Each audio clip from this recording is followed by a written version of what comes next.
Exposing the suspect. It's safe to say that our luck has officially turned around, guys. We are back, baby. We are fucking back. We're back. Yeah. Classic. We are back. We are back.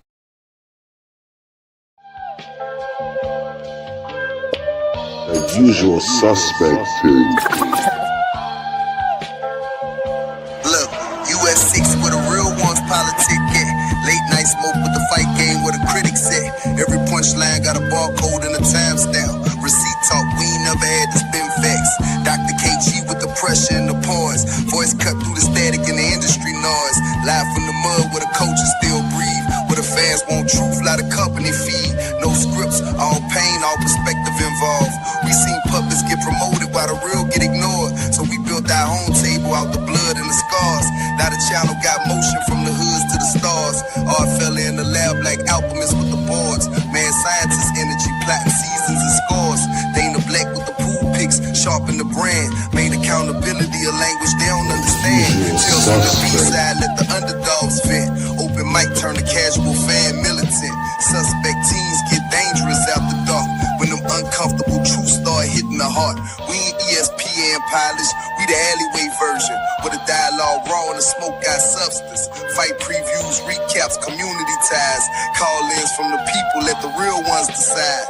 Boxing, culture, entertainment all blend. Soul loops, dusty drums, street sermons and sins. This ain't just content, it's survival and code. Built for the fans, tired of narratives getting control. So subscribe if you came for the authenticity. Where opinions got facts and the passion got history. US 6, yeah, the movement's still growing. It's a usual suspect team, and the whole world knows.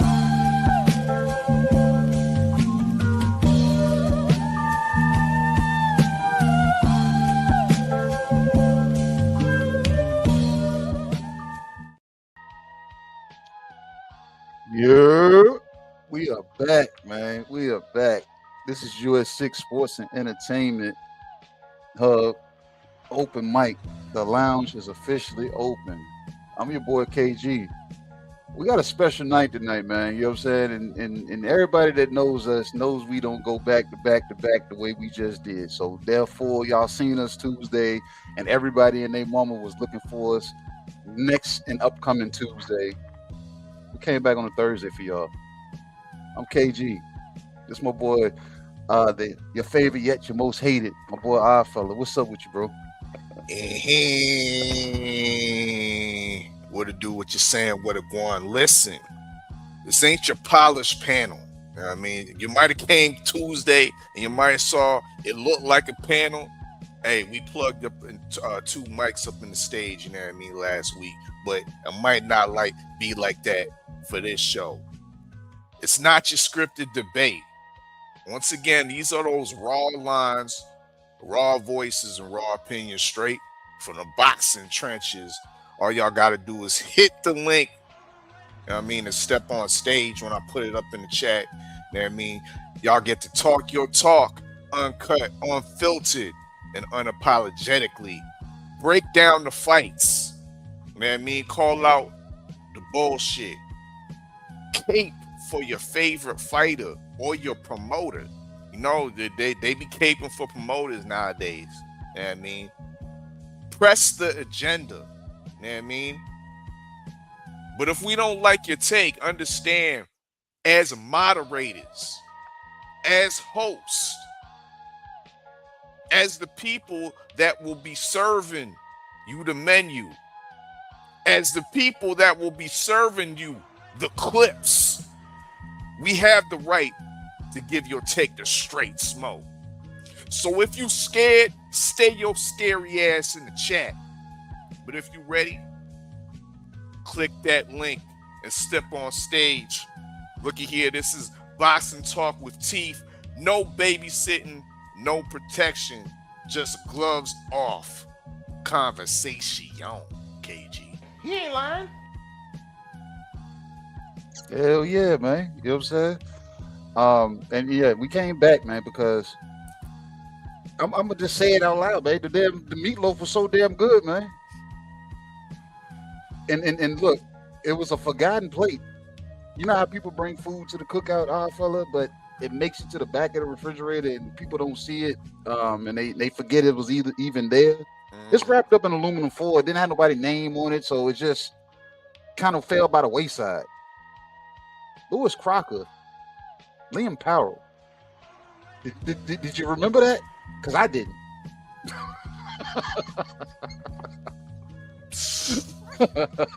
Shame on us. I heard about it.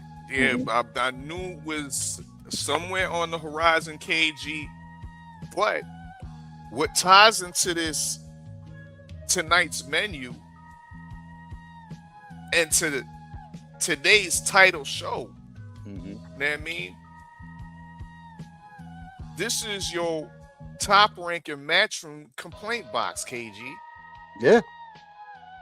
You know what I mean? So you have the right to insert your complaints at the provided box.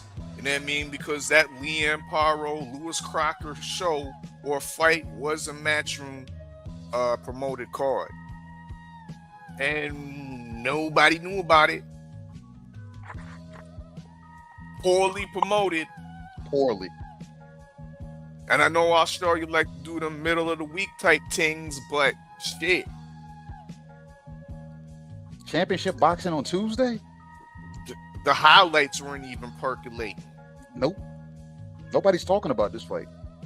They At just all. raised Liam Paro's hand. Nobody's even saying that Liam Paro could be food for the rest of these 147 champions. Nobody's even saying King Targaryen, Devin Haney, Debo Dev should be out here targeting the low-hanging fruit called Liam Paro. I ain't heard that. Hey, we got our boy 503 in the building with us, man. You know what I'm saying? You know what I'm saying? Dripper. Texas Dripper. He came in. He said, bro, he said, I got steady hands. I can make good drinks, man. You know what I'm saying? So we said, no one may pull the fuck up. Guest host, 503 Lion. 503 You know what I Lion. mean? Did you hear about the damn Liam Paro and damn Lewis Crocker fight 5? Did you see it? My name is not 503 Lion. My name is Mo the Mixologist. I'm serving and mixing niggas whatever they want to get. Yeah. What it do, man? It's your boy, man, Mo the Mixologist. You understand me, man? On open mic with my brothers, the good doctor and the mad scientist, man. On this good Thursday, we're gonna have a little bit of fun today, man. You know what I'm saying? Now, to answer the good doctor's question, I did see that fight, and congratulations to Liam Paro. You know what I'm talking about? Betty Crocker. Shop open, shop closed, baby. Dang. Yes, sir. So you say he was trying to do his best impression of Mario Barrios. Try to hold on to the belt, or look like he was Well, Mario Barrios was smart enough to at least get a couple draws out that motherfucker. I don't even think Crocker was good enough to do that. You know what I'm saying? So it's unfortunate, man. It's unfortunate, you know, but Liam Paro is actually he looks a little bit more sturdy at 147. You know what I'm saying? But once again, Eddie Hearn is controlling that belt because Paro is a Matchroom fighter as well. So the belt stays in the Matchroom stable.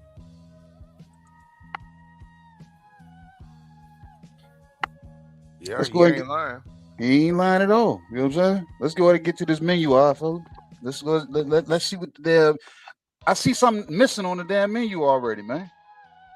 Hey, where's my goddamn curry quote at? we done took it off. You know what I mean? By special request. You know what I mean? Niggas was getting sick off of that.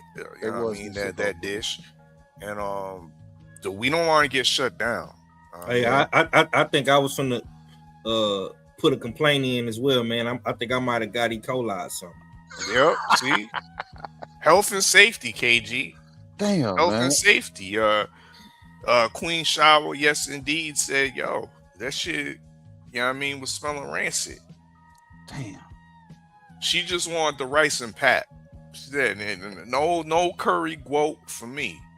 You know, but before we get into this menu, KG and 503, let's salute everybody that pulled up into the lounge.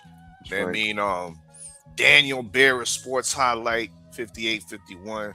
Happy Thursday, he says, you know what I mean? Happy Thursday to you, my brother. You know what I mean? Thanks for pulling up into the lounge. Drinks are free. We got the season 3, or excuse me, pardon self, the season 2, you know what I mean? US 6 crystal ball holder. You know what I mean? Tommy Turncoat is in the building, you know what I mean? Salute TD Sports Talk, you know what I mean? We got K-Rod 1990 Fizz Ive is in the lounge, the US 6 open mic lounge. Salute to you, brother, you know what I mean? The link will be in the chat for you if you want to pull up. We got Mia Khalifa 69. Salute to you. Smash that like button, share that stream. Damn right, it's a usual suspect. Ting D Free Sports Network Tings. Big up. You know what I mean? Salute to you. Yeah, we still haven't had you on stage yet. You know what I mean? The mic is available for you, my brother. The mic Drinks is are available free for you, my brother. And I'm definitely interested in hear how you feel about some of these topics upcoming. You know what I mean? We got Stephen Bonilla in the building. Salute, you know what I mean, for visiting an open mic, the US 6 open mic lounge. We got Mummy NY 1611. Big up. We got a seat up front for you, Mr. Marky Dan. Mr. Marky Dan. Indeed, you know what I mean? Salute to you, my brother.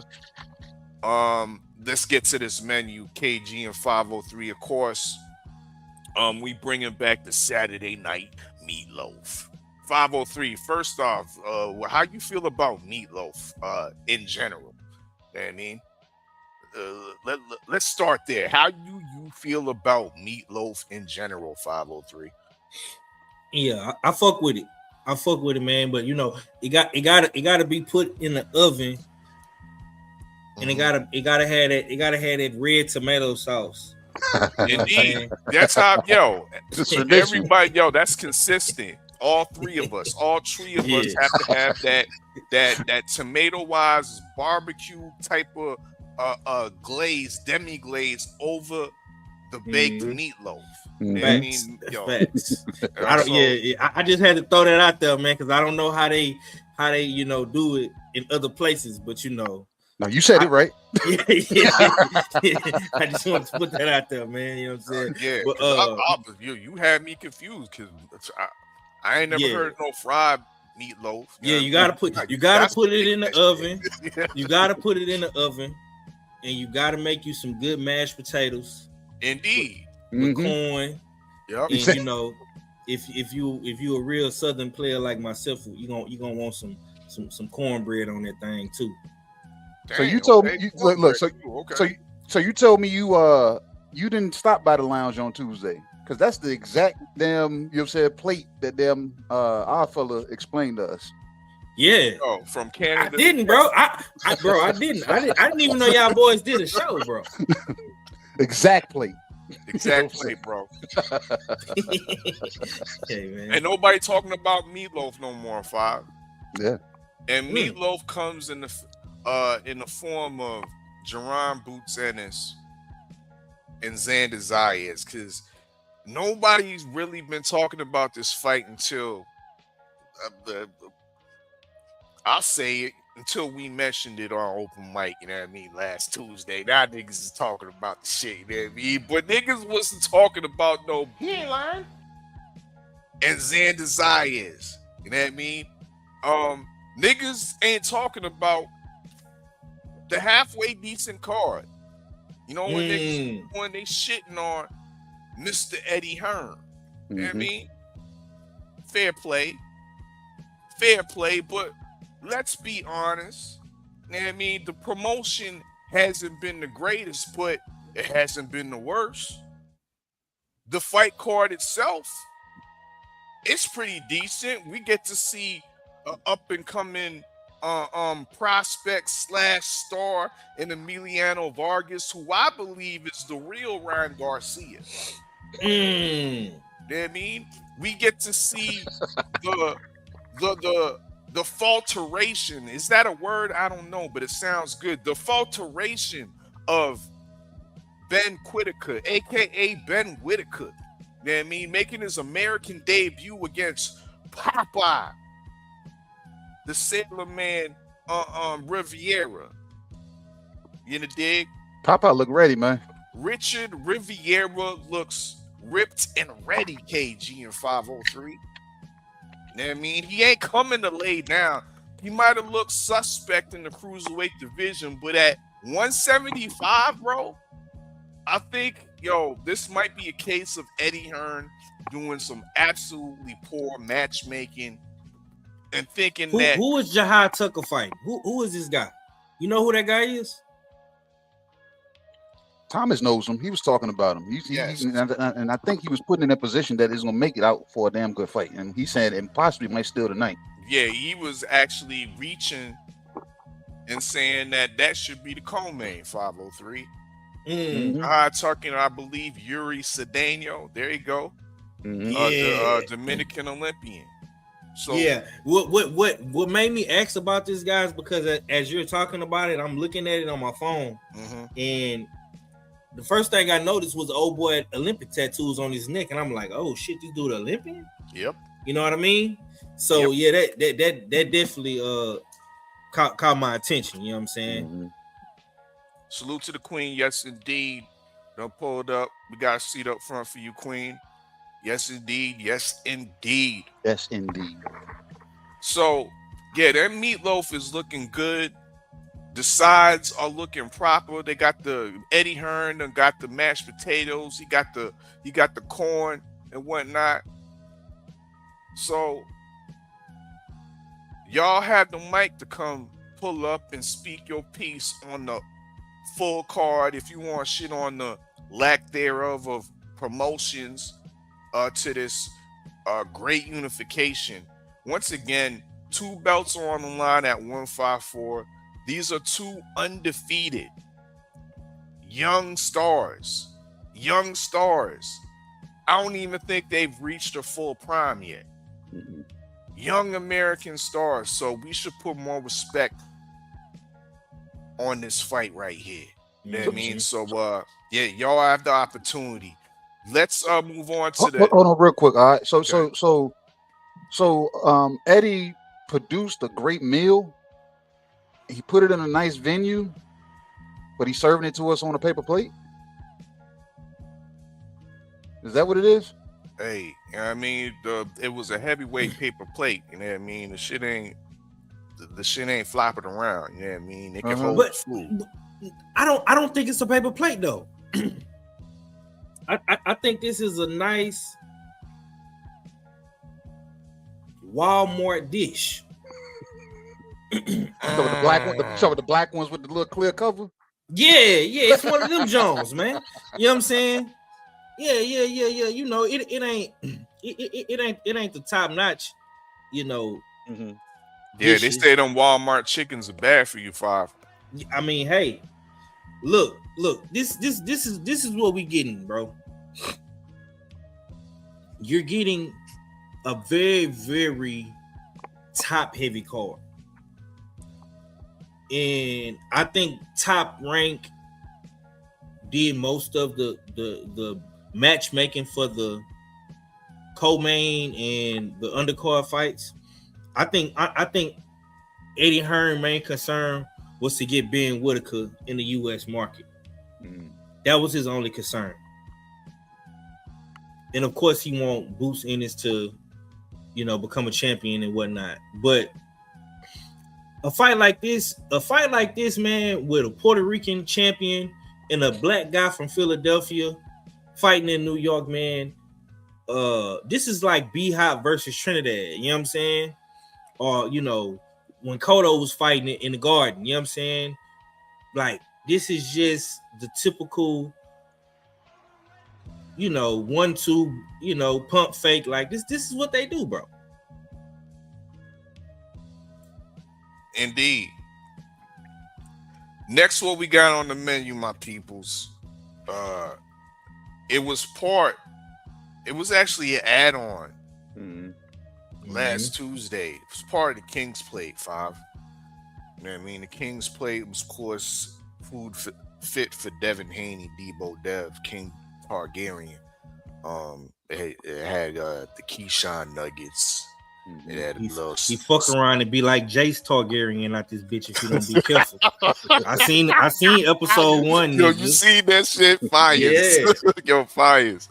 It had a side of shitty cuz on there. You know what I mean? And then we was serving it with a shot. Shout out Angie, baby. Y'all know she pulled up in the nah, she ain't pulled up yet. Yeah, she ain't pulled up yet. But yeah, Angie baby suggested we serve it with a shot of sweet tea. You know what I mean? Which is old Tankalicious. You know what I mean? Well, now we serving Tankalicious by itself. You know what I mean? It's strong enough to stand alone. It's definitely strong enough to stand alone, but it still comes in a shot glass size. You know what I mean? KG, do you have the menu? We apologize. If you can give us the second page of the menu, please. Okay, there you go. There you go. We apologize. That is not the actual size of drink you get. It's a shot glass. he said that the picture, it's not, yeah. But it's in a shot glass. So it's in a shot glass. You know what I mean? So if y'all want to cook on, or if y'all want to order up some sweet tea, we hear the man is training. You know what I mean, with David Benavidez, senior. Jose Benavidez, and I'll say this, KG. There's something brewing when David Benavidez Senior's posts a full-out video, edited. You know what I mean, with the red cam. You know what I mean, not no bullshit ass camera. You know what I mean, not no iPhone. This was like studio quality cameras that was being used to shoot this footage of Tankalicious training. You know what I mean? We're seeing Tankalicious evolve. His body is evolving. He looks actually in great pause. Indeed. But he does look that was crazy. Great condition. But word on the streets, word on these Hotep streets is that instead of buying into this newfound trainer and David Benavidez Sr., Tankalicious is selling out. Tankalicious is selling out the brothers. You know what I mean? Firing. You know what I mean? On the old regime and Coach Cal and Kenny, and selling out to the Mexicans. Damn. How do peoples feel about that? If you have that same type of sentiment, look here, the mic is yours. You know what I mean? We're gonna put the link in the chat. You know what I mean? So if you buying in, or do you think Tank is motherfucking selling out? Do you think? Go ahead, Five. So, does that sweet tea come with a shot of Don Julio? Sidecar.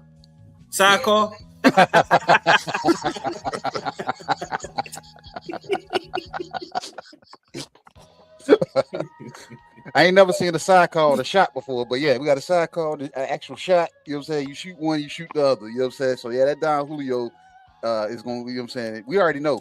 Reputation is speaking for itself, you know what I'm saying? The way that Don Julio is hit, you know what I'm saying? As of recently. But the sweet tea, told you, man, pack up enough punch of his own. So we you know what I'm saying? We shall see. I've been watching the kid, man. And the way he's working, he's doing strength and conditioning right now. And it looked like he looking like he's trying to pick up the weight.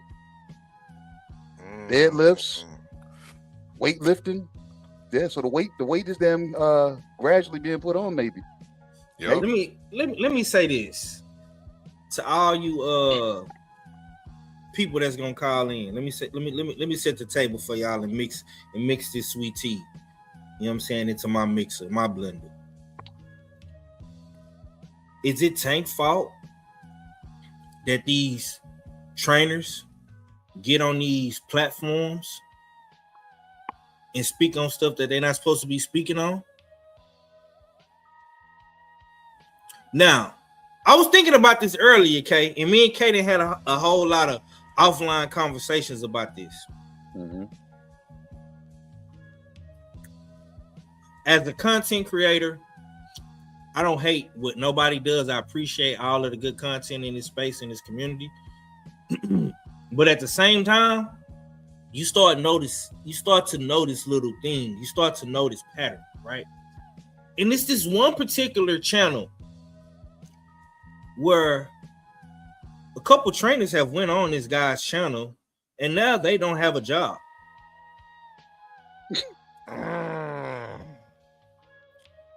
Brian Norman Sr., now Coach Kenny and Coach Cal. Now, I'm not hating on nobody content. You do what you do. Mm-hmm. But I'm just noticing a pattern here. They 2 for 2. He ain't lying. Who gonna be the next trainer? I see Keyshawn Davis trainer on Buddy channel. Hey man, better tread lightly. Dorsett don't need to be over there. He can't even talk. Yeah. Because you know, man, it don't take much to listen, man. These boxers, boxing is a very lonely sport. It's a lot of stuff that goes on behind the scenes that we don't never see. And when you trainers get on these platforms with these certain individuals and they don't keep it boxing, they take it to other places, you offend these fighters. That's why when me and my guys, when we talk boxing, when you have a real conversation with KG, when you have a shootout, when you have Tales from the B-side, whatever it may be, we talk boxing. We keep it boxing, man. Like the homies say on Gills Arena, we gotta talk ball. We gotta get back to talking boxing. Because a lot of this stuff y'all be asking about dudes' personal lives, what kind of watch he wearing, what kind of chain he got on, what type of shoes is he wearing. You know what I'm saying? Look, man, I'm just saying, I just see the pattern. Niggas is 2 for 2 over there. You know what I'm talking about? I'm trying to see who gonna get that badass 3 spot. KG, get the pause button ready. Before we get off this sweet tea, I need to see this man stripped. Pause. I need to see this man stripped for real. Pause. That WBA belt that's been around his waist been just languishing a little bit too long. You know what I mean? Big up and legacy fight if it actually comes to fruition and he fights Devin Haney. But he's still neglecting his responsibility at 135. Mm-hmm. Bunch of man them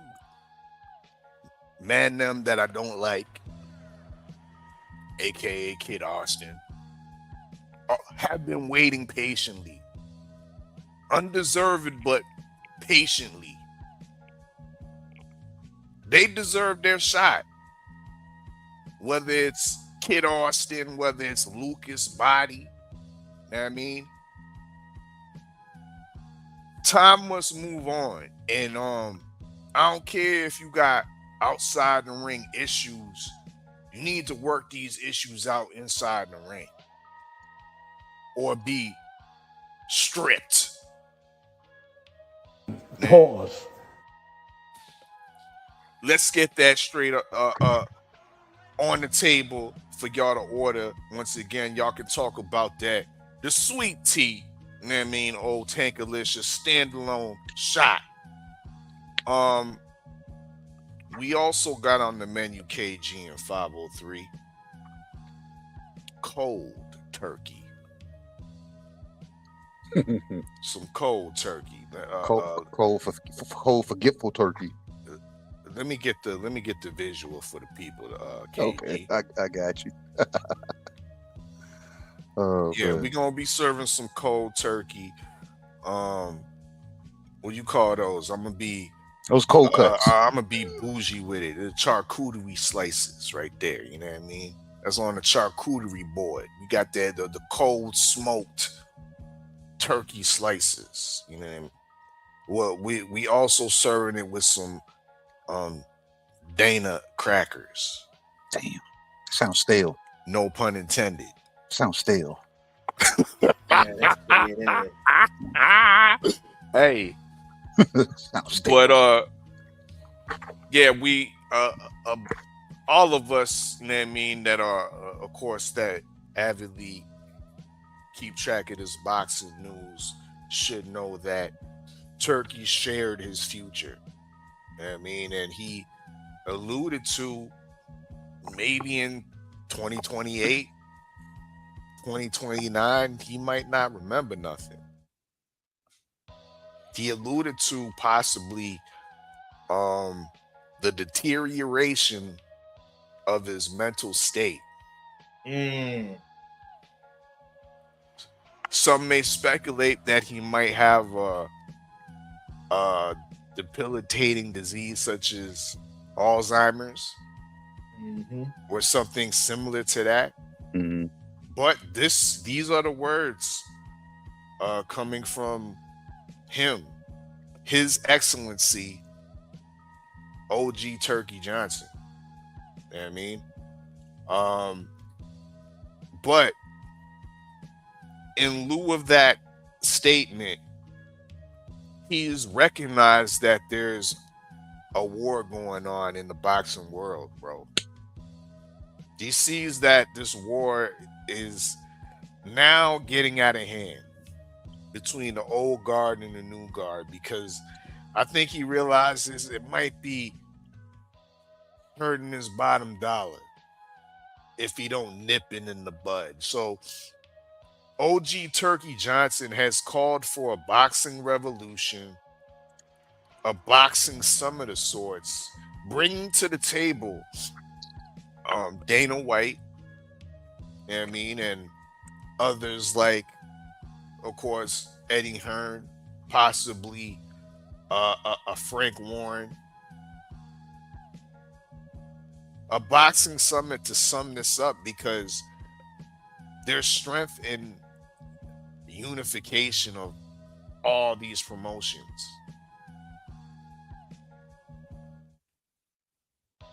But at the end of the day,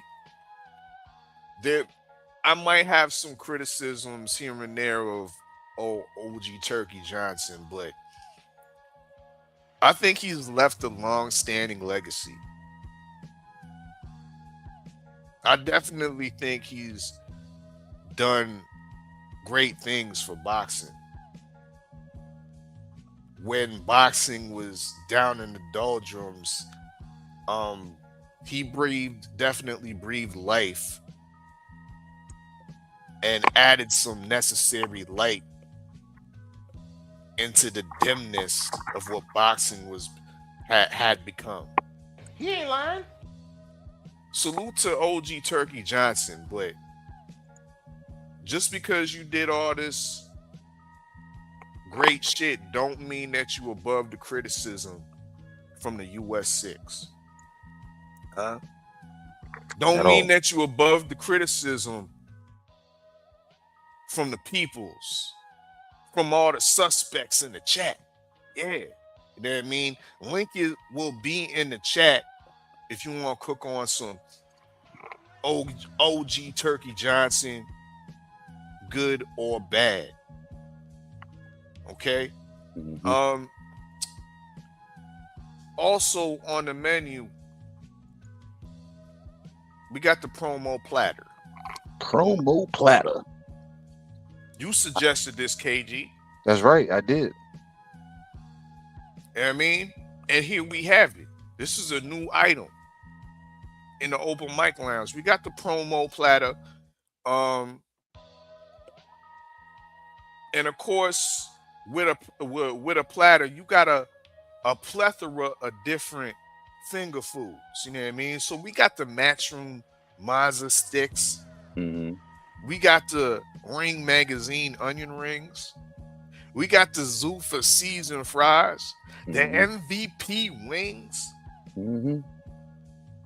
I don't know how you feel about the DHP calamari, KG. I don't call it calamari. I call it, you know what I'm saying, celery or carrots, because it has to support something else. So it might be good support for the chicken wings. Oh Lord. Might be good support for the chicken wings. Shots is fired. Okay, well, we got the top-ranked tater tots on the platter as well, KG. You know what I mean? So, people, if y'all want to order the promo platter up, you know what I mean, let us know. You know what I mean? Once again, let us know. Give us your complaints about these promotional companies. If you want to add PBC to the platter, by all means. We left them off the list, but by all means, you know what I mean? Make your complaints about PBC, about Top Rank and their lack of promotion for Xander Zayas, about Matchroom Boxing, Eddie Hearn and his low-key hate for King Targaryen, Devin Haney. You know what I mean? If you hating on Zuffa Boxing and Dana White's bald-headed ass, if you don't like Jake Paul and his colonizing of Puerto Rico in MVP promotions, yo, the mic is yours, y'all. The mic is yours. The promo platter. And of course, the secret menu. We also got the FIFA salad. We gotta have our greens, KG. Just nigga this goddamn salad. Gotta have our greens, KG. The FIFA salad, yes. Goddamn FIFA salad. And I'm interested to hear Five's take on the FIFA salad, because FIFA has been in Houston. You know what I mean? World Cup. Houston is a World Cup host.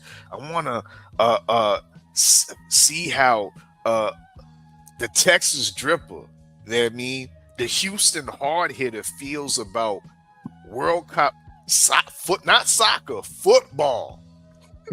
World Cup football in an American football city.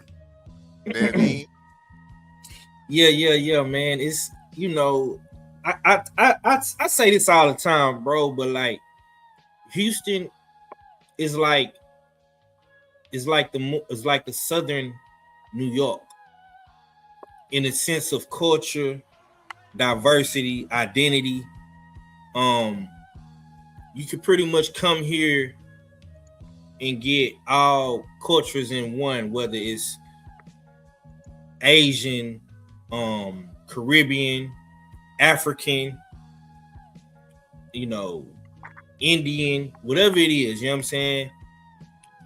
You can get that in Houston. And I think people are starting to figure out what the Southern lifestyle, the American lifestyle is all about. Like, I've been seeing a bunch of different people like trying barbecue for the first time, going crazy about barbecue and sauces and all that different type stuff. You know, it's crazy. Downtown been crazy, bro. I really been trying to stay out of the mix of downtown. You know what I'm saying? But you said you trying to avoid the mix of FIFA football. Go ahead. Yeah, man. I'm not really into soccer like that. I ain't gonna lie. I haven't really been keeping up with it. But I have been seeing you know, different people coming down here mingling and stuff like that. You know what I'm saying? So it's always good looks, bro.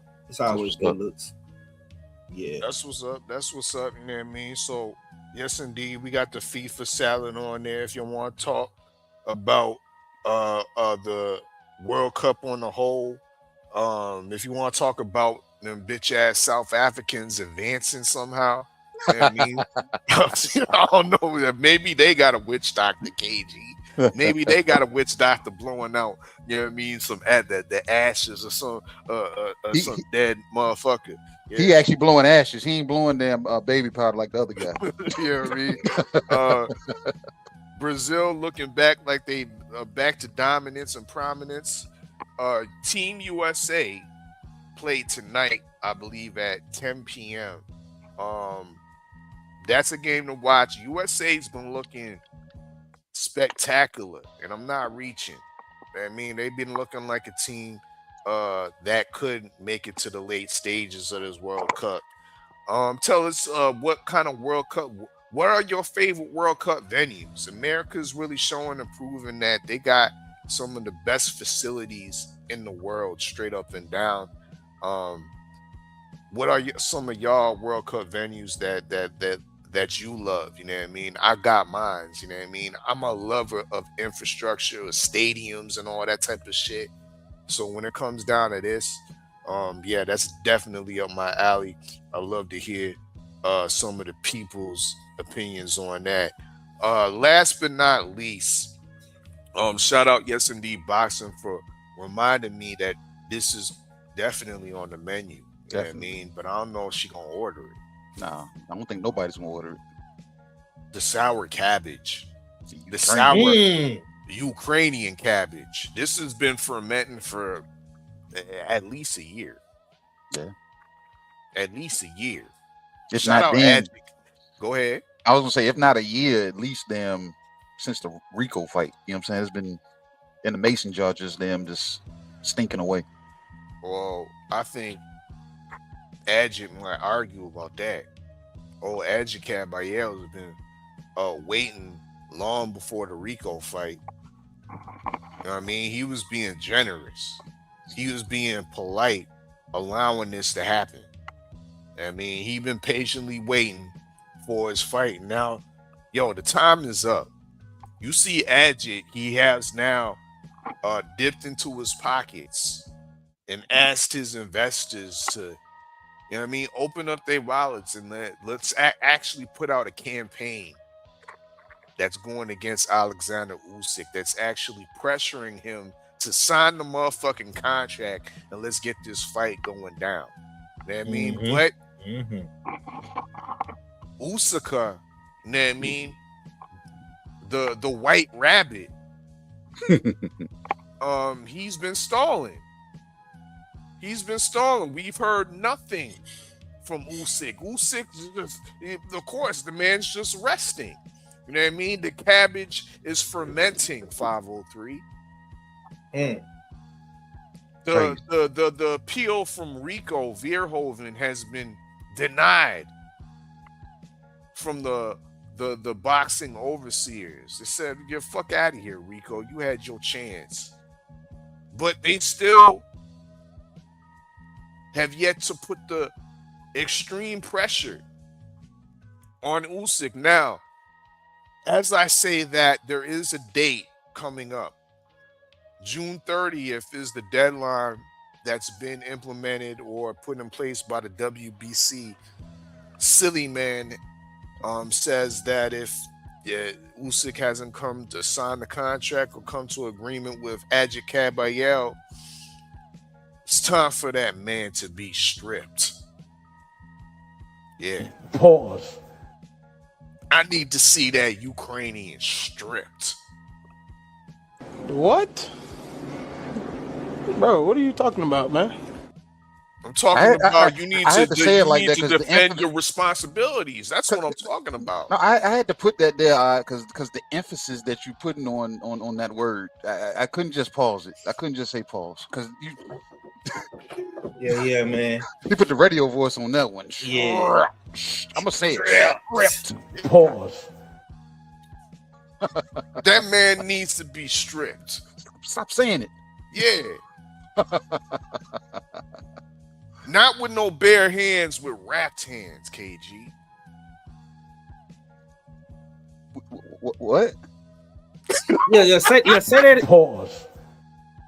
What did you say? What No, type of hands? not with no. We ain't doing it raw with no bare hands. Pause. Doing it with the wrapped hands. 503 and KG. Yeah. Pause.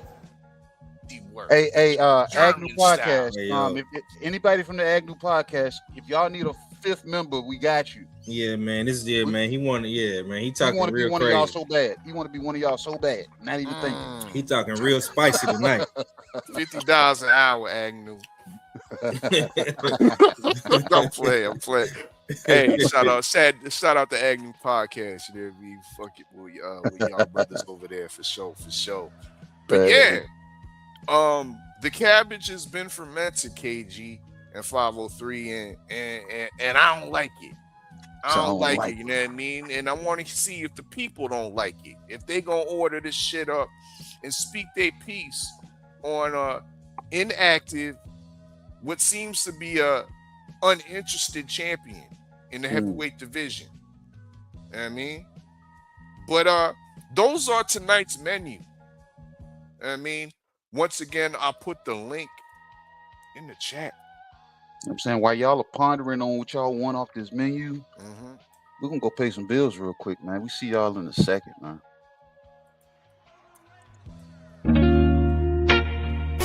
UsualSuspect6.com.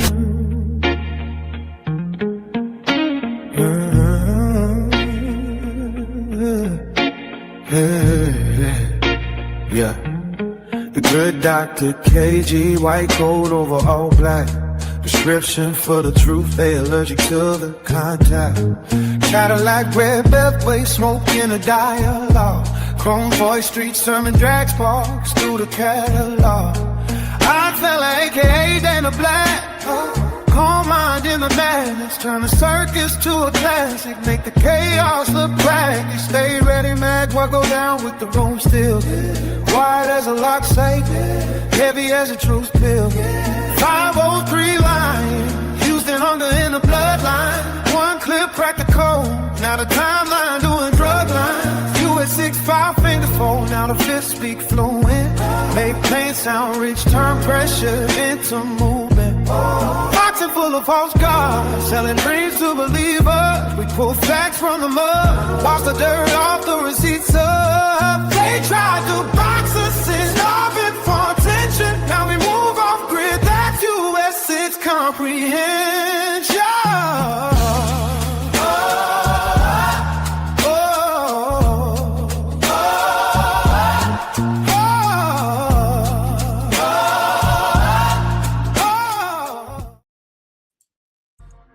Man, we're back. And we are back. I like that joint, man. That joint got some soul to it. You know what I'm talking about? I told you. Yeah. The link is in the chat. UsualSuspect6.com. Make sure y'all check out the website. But yeah, as KG said, the link is in the chat. In the dig. Y'all heard tonight's menu. So the mic is yours.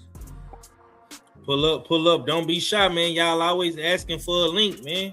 This is your opportunity. I want to see some new people in here today. You know what I'm saying? I want to see some people that ain't never pulled up on an open mic. Pull up, spit your game, talk your shit, man. Exactly. Yep. But shit, man, we can damn cook on whatever. You know what I'm saying? You to get special guests in the house. Pick some on this menu, you know what I'm saying, and let's chop it up about it until them, you know what I'm saying, people decide to feel froggy. I want to talk about this cold turkey with the side of Dana stale crackers. That kind of caught my attention. This is a serious matter because we're seeing boxing being shaped into what Turkey and his vision of what he wants to shape and shift boxing into. We're kind of seeing that play out live and direct. You know what I'm saying? And it's been good. it's been bad, but it for the most part I think it's been more good than bad. Because now we're starting to see the effects of Zuffa boxing. We're starting to see Dana White come out. You know what I'm saying? We're starting to see alliances being made. And if Turk is the glue that holds everything together in this new era of boxing that we're in, with the Ring magazine, the Riyadh, if this man is not going to be able to remember, hey, William Old School, click the link, man. Click the link. You steady asking questions. Just come in and click the link, bro. And chop it up with us, man. You know what I'm saying? You good. You can pull up on us. The link is it's posted. Yes, it's posted. I'm gonna have to go copy and paste it and put it in my chat. But yeah, pull up on us, William. Chop it up with us, brother. This shit with Turk, man. The possibility of him possibly not being around is gonna affect a lot of people. I just want to see the boxing fans win. I definitely want to see some of these fights that need to happen. I think one particular person that really needs to get on board with what's going on right now is the PBC and Al Heyman and the rest of his crew. You know what I'm saying? Hold up. Did you hear or were you able to listen to what Stay Ready put in the US? Yeah, I seen it, bro. Well, yo, so what'd you think about that? Yo, matter of fact, that's the first time I ever heard Al Heyman's voice. Yeah, that's crazy. Yeah, that was crazy, bro. That was crazy, and it kind of correlates with Cold Turkey. Could you imagine Al and Turk officially coming together and working with one another? Cause it sounds like Al is still active. He's still in the game. He ain't letting up. You know what I'm saying? He say he coming to bury Floyd. And what do we see? Floyd Mayweather has canceled his fight. Both of them.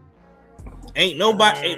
It ain't like niggas was talking about Floyd and checking for Floyd anyway. You know what I'm saying? But this come out, then your fight get canceled. Mm-hmm. So I'm loving this shit, man. Boxing is in a good place, man. We got a good fight this weekend. And people probably ain't gonna want to do it, but I'm gonna indirectly thank Turkey because he put the batteries in the zone back and gave them an extra push. He kind of brought all these people into the fold at the zone. The Eddie Hearns, the Bob Arums, the Frank Warrens. You know what I'm saying? Oscar De La Hoya. He kind of, you know what I'm saying? He kind of shaped it that a little bit. You know what I'm saying? And now we seeing Matchroom and Top Rank working together. You know? So I know it's a lot of shit that Turk ain't done. Like get Devin Haney a fight shit or get Tank Davis a fight over there with Devin Haney. You know what I'm saying? But, you know, we building day by day, man. So I gotta thank Turk for all the good shit that he has done, and I do want to see my man not go out so cold. You know what I'm saying? Is how long has Turk been doing this? 2-3 years? Is it 3 years? I would say 3 years. 3 years.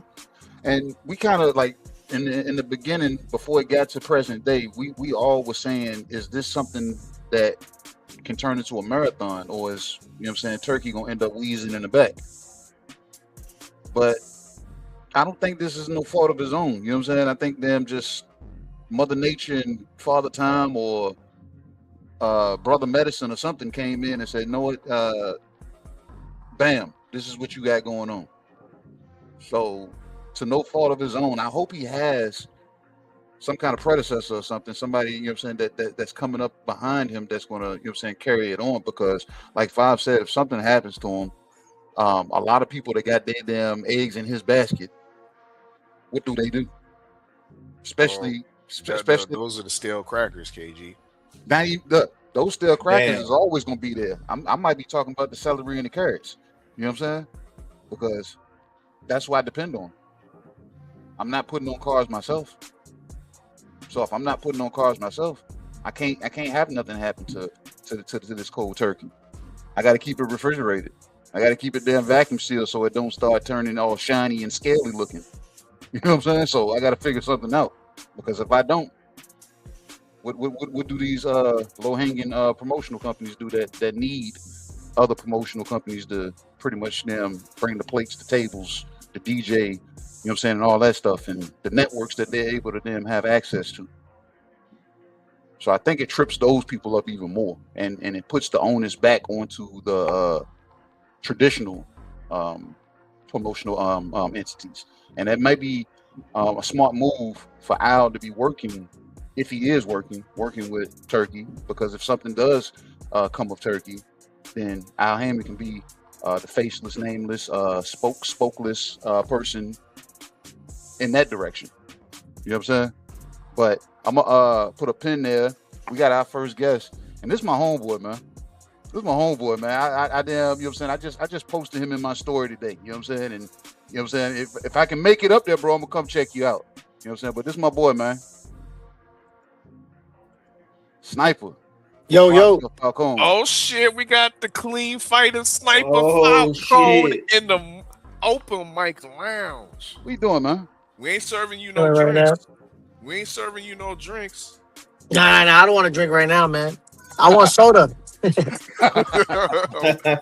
got you a ginger ale, bro. I'll take it. Coming right up.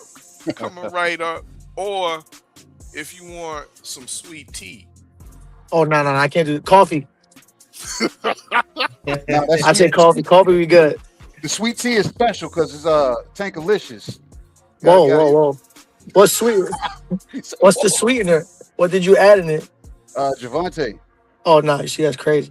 Yeah. Crazy. Yeah, bro ain't fucking with that. Hit the pause button, bro. Pause. Oh man. Yep, man. But what's up with you, man? You know what I'm saying? You in the house, man. You know what I'm saying? I don't know if you've been here long enough to see the menu or hear about the menu that we got. You know what I'm saying? We got Saturdays Meatloaf. We got Jerron Boots Ennis and Xander Zayas. And the appetizing card that they, you know what I'm saying, they got put together. They should have put me on that. They should have put me on that. That's what I was trying to get on. Yeah. I was trying to be on that card, yeah. Did you cause aren't you signed to Rising Sun? Yeah. What is it true that you and Keith was supposed to be on that card? Keith Cologne? We were supposed to, from what I heard. Oh, okay. Like not against each other, but on the same card, yeah. Right. Yeah. All right, yo. So riddle me this, bro. You just fought. You know what I mean? You just got the decision against Frankie Sanchez Jr. Yes, sir. For your 15th win. You know what I mean? Big up to you. You know what I mean? Thank you, brother. How'd you feel about that victory? And given that you got that victory, how quick could you? No, you couldn't have turned around that quick and just lined up a boots, be on the boots. Xander's. I don't even think New York would allow it. New York wouldn't allow it anyways. A week after, it's usually like 3 weeks, I think, 3 or 4 weeks. Right. Yeah, they wouldn't even allow it, but they suspend you for 30 days out the gate. Something like that. So if it was like, yo, if you was confirmed to be on that Zayas, the Zayas undercard, you and did that fight with Frankie Sanchez. If I could have did both, I would have did both. This guy. Hell yeah, why not? That's why you're a clean fighter, bro. That's why not? Hell yeah, why not? That's why we sniper gang up in this bitch. Bro, I love fighting, bro. as far as the performance though, I think I did it. I put on a very great performance. I feel like everybody in the building had fun. It was a fun fight. The guy, from what I heard, was like a wrestler and an MMA fight, a bunch of other shit before that. He was a pretty strong kid. But like what I always do, I get in there and I just do what I do, and I make it look. He freezing up. Yeah, he driving, eating damn quarter down the Rapture somewhere. We got the sniper of Facio Falcone in the lounge, 15-0, 8 KOs, I believe. 8 KOs, I believe. You know, coming off a great victory over Frankie Sanchez Jr. You know what I mean, 8-round decision that happened. Was it last week? In Philadelphia. I wanted to ask Facio something real quick. You know what I'm saying, pertaining to the fight before that. Taki Anand. I mean, the Ghanaian, I could say he's trash, bro. I mean, man, the man is trash, and he should have been. My fault. I don't know if I got a phone call though. All good. No, I was just proceeding to say that Taki Anand, the guy that you fought before Frankie Sanchez, who you should have been awarded a second round KO. I was saying that he's trash. You know what I mean? And I'm also saying in addition to that, I'm also saying the New Jersey State Commission is trash for not overturning that no contest. What say you on that? That was some bullshit, bro. Listen, I dropped the dude 2 times prior to that, the final drop, and then the dude was looking for a way out. I don't know what the hell they seen, bro, but I moved on from that, bro. Like, if not, I would have been stressing over that fight, bro. I should have been 16-0, but we cool. I don't care. I got what I came for, so that's what matters to me.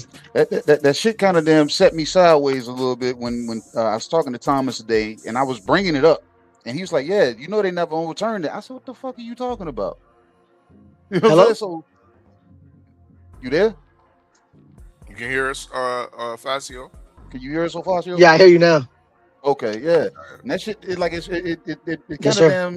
kind of killed my mood a little bit, man. You know what I'm saying? Because I just hear me or no? Yeah, well, I can hear you. Yeah, you can hear you. You might not hear KG. KG talking right now. Yeah, I don't think. I don't hear him. No, you don't hear me? Y'all hear me though, right? Maybe, come back, fall out and come back in if you can. You know what I mean? Because there might be something wrong with your end of the connection or something like that. You know what I mean? Well, me or him? You. On your end, yeah. So if you can fall out, screaming, come back in. I got you. That. But like I was saying, fellas, that shit damn, you know what I'm saying? It had me damn looking kind of crazy for a minute. Knowing that, you know what I'm saying? I was like, Thomas wanted to do, you know what I'm saying, do the panels where we bring the fighters on, kind of like we did with the Canelo and Bud fight. So I was like, all right, cool. But then I'm asking him random questions, and I was just like, bro, what's up with them? The decision for Facio, did it get overturned? He was like, no. And I was like, the fuck you mean? Bro, I was going back and forth with the commission for the longest, bro. However you want to spin that. You know what I'm saying? The punch was not low. Nothing was straight. You know what I'm saying? It was old fast. Like you said, it was bullshit. Bro, but not only that, the rules are that the belly button has to be seen. For example, like the cup can't be too high. Bro, the guy had his cup all the way up to his fucking and his trunks all the way up to like under his nipples, bro. I don't understand, bro. Like, where did the referee call the line at? All the way up. Where did the referee call the line at? Did he call the line at the beginning of the fight or he didn't? Yeah, he called the line in the beginning of the fight and in the locker room. Okay. So I don't know I don't know, bro. I don't know what's going on. We don't need to take some new classes or some shit. We don't need them, no. Maybe he had a genetic deformity or something. That the package is a little higher. So I don't know. I'm happy, bro. I'm happy, bro. Hey, let me ask Sniper this, man. Who you got in the main event, man, with the Meatloaf, man? Boots versus Xander. Who you got? All right, I'm not gonna lie, bro. That was hard for me to pick, and I'm usually not wrong, bro. I can see this going two ways too.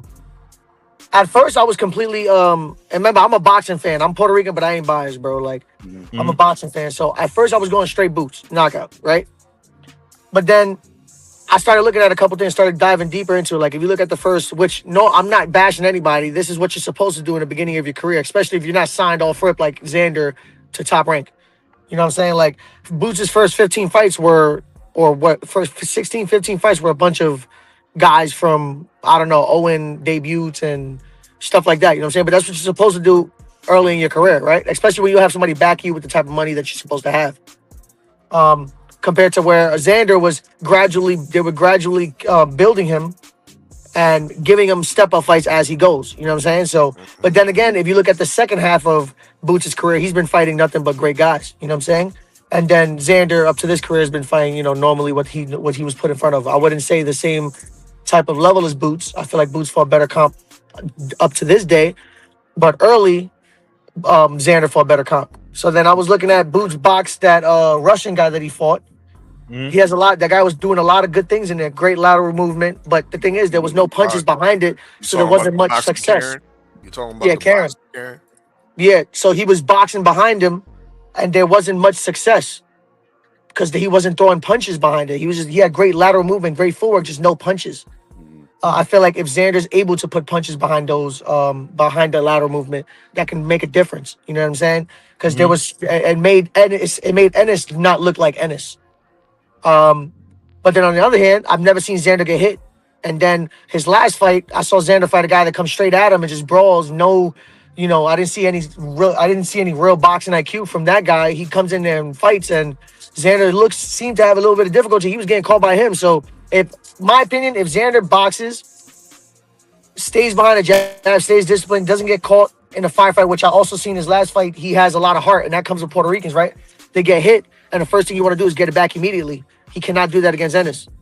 Xander does that a lot. If you watch him fight, as soon as he gets hit with a good shot, he wants to exchange you and get the better of that exchange.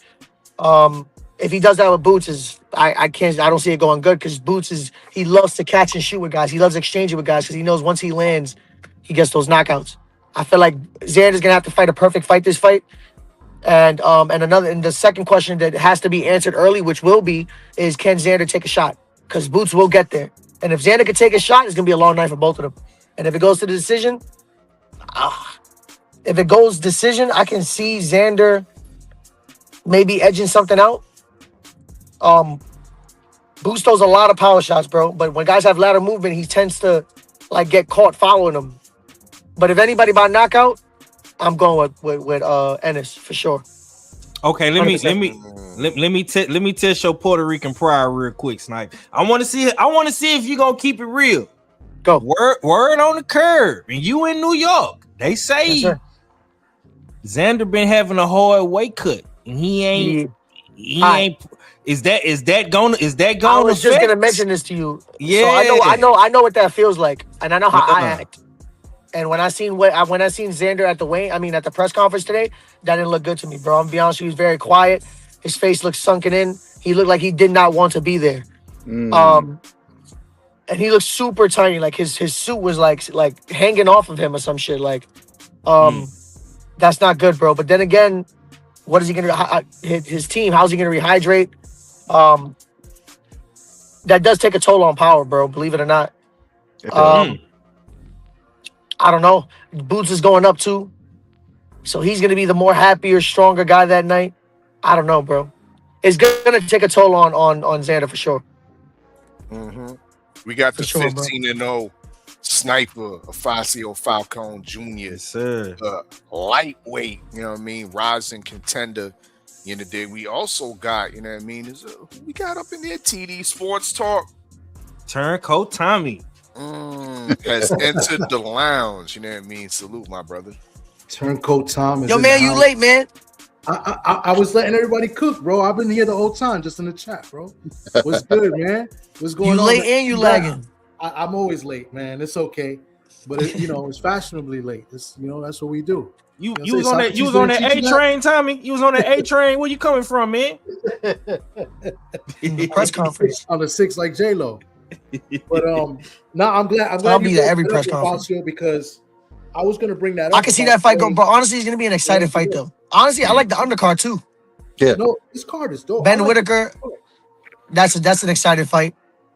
I know that guy Popeye, I know who he's training with too. So I recently seen him train. I sparred at the gym that he was at.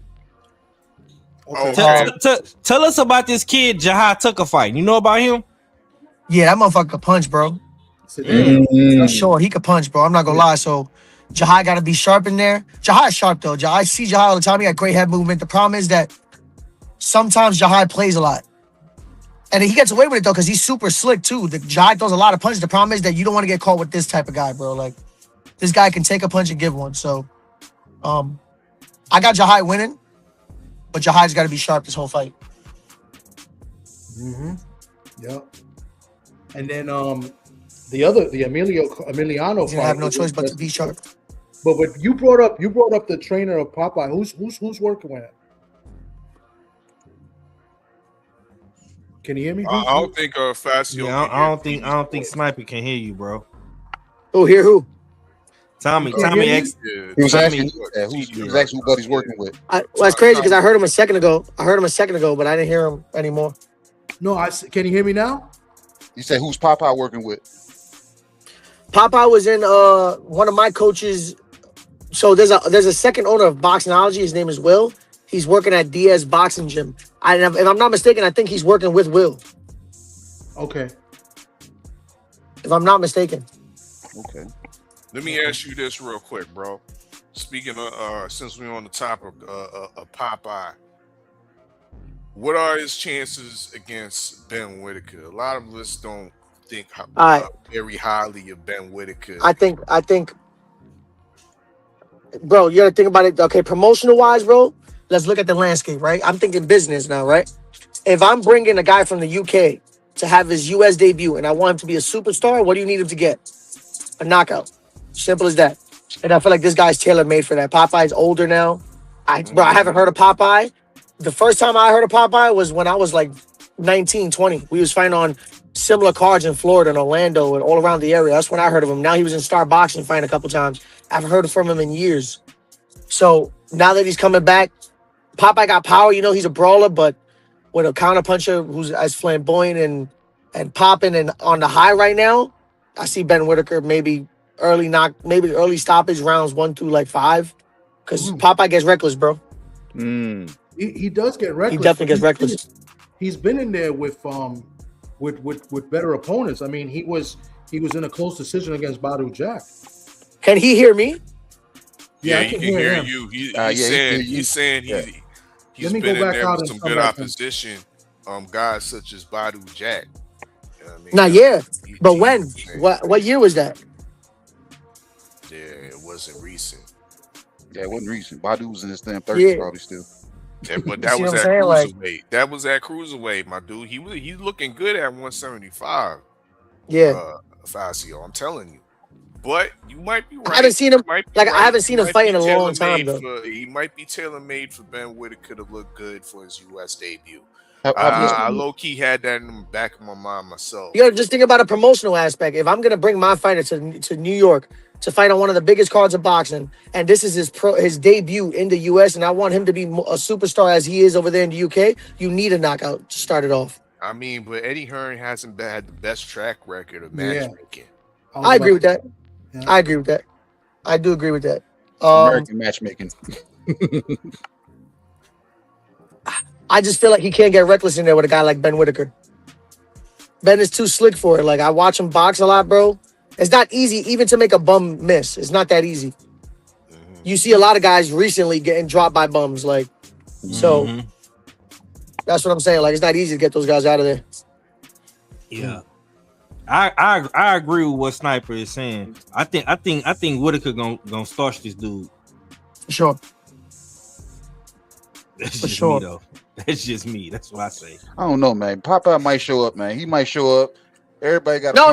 Popeye's gonna show up and he's gonna give a great fight. I'm not saying he's just gonna get. I just feel like Popeye sometimes he's very reckless. Like, he's so like going for the one-hitter killer that he's gonna get him caught in between that. Like, but with a guy like Ben Whitaker, does he hit hard enough to be able to pull that off? For sure, yeah. Okay. He got to punch his chance for sure. Hell yeah. Well, here's something that a lot of people don't know, and I. Oh shit! I hear him now. Okay, yeah, a lot of people don't know, and I just found this out yesterday from Rich Mancuso. You know, he's promoted by Joe DeGuardia at Star Boxing, right? Yes. And Star Boxing, Joe DeGuardia, has his own show the same night. Oh shit! So I mean, yeah. So it's like I guess he's just getting thrown in the fire because Joe's not going to be there. Usually Joe's at his fighters' fights. You know what I'm saying? But he's got his own show in Long Island on. But maybe Joe's just letting somebody run the show because he has to have some type of assistance or something. Like this is bigger than all his shows, to be honest. Yeah, no, I know that, but real quick, he's fellas, putting his real own quick, shows. real quick. Like I mean, that's kind of weird. But real quick, fellas, we got another fighter in the house. We got that guy Ishmael. Oh shit, my boy. Hey, what's going on, guys? What's going on, bro? What's up? My guy. We got your boy Ofacio on here, man. What's good, Ish? Hey, what's going on? Okay, everybody can hear everybody. Welcome, Ishmael, bro. You know what I'm saying? Welcome to the damn US6 Sports Entertainment open mic. You know what I'm saying? We brought you on. You know what I'm saying? Thomas Nev sent you the link. You know what I'm saying? We want you to talk about some things that we got on the menu and potentially, you know what I'm saying, tell us some more about yourself. You know what I'm saying? So Absolutely. Go ahead, our fella, give them the menu, you know what I'm saying, in brief, and you know what I'm saying, we can see where we can go from there. Bro, salute, brother. Salute, Ishmael. You know what I mean? Thank you for pulling up to the open mic lounge. But on tonight's menu, what we was actually just serving up, we was what was we serving up? What was we? Drawn Eddies versus Saturday's we was serving on the cooking on the meatloaf. I don't know if you like meatloaf, you know what I mean, but meatloaf is one of those foods that many of us on the panel, you know what I mean, we've been in love with, but nobody talk about. You know what I mean? It ain't been talked about in a while, you know what I mean? And this is how we kind of feel about the Boots and his Xander Zayas fight, you know what I mean? This whole card has kind of been put to the back burner. It's almost like feeling like it's leftovers, as KG said, wrapped up in aluminum foil, put back to the back of the fridge, you know what I mean? We reheating that up, you know what I mean, this evening, Ishmael. What do you feel? What do you think about this Jerron Boost and Xander Zayas unification at 154? Do you got Zayas or do you got the Phenom and Jerron Boost and it? What say you?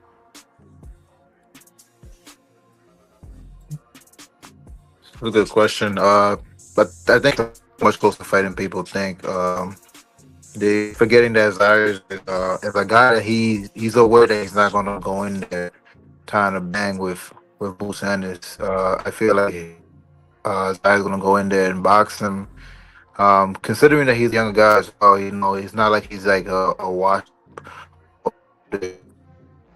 He's literally the younger guy, and not only that, he's a younger guy, the bigger guy as well. He's already been on 154, so people are Zayas. I think they overlook him because he just because of his opposition he had before. But I think I should really look at it more at a boxing technical standpoint rather than just he Boost is gonna go over there and knock him out.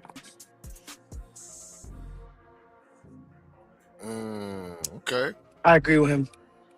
Also, you know, because I know me and Ish had a conversation a few days ago, and you know, I like to go back to that for the people that didn't watch and don't know. You know, first of all, Ish is a professional as well. He competes in middleweight, but he also had the opportunity to be in the ring and spar and work with Boots.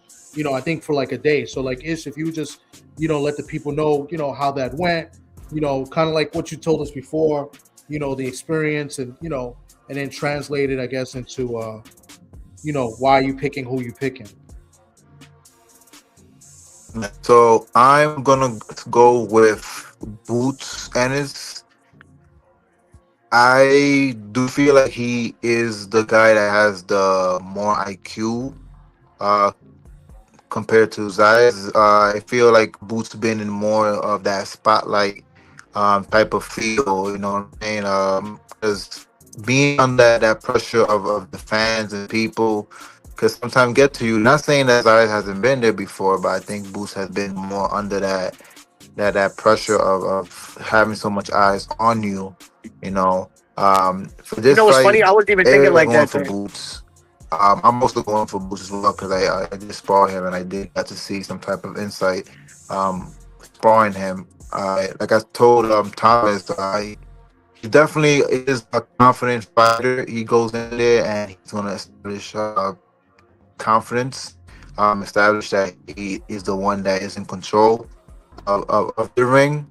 Um, I think his Zayas, like I said, doesn't play into that game and he focuses on his game plan. I feel like Zayas can show us something, in a standpoint of him using his boxing IQ and his boxing movement and skills.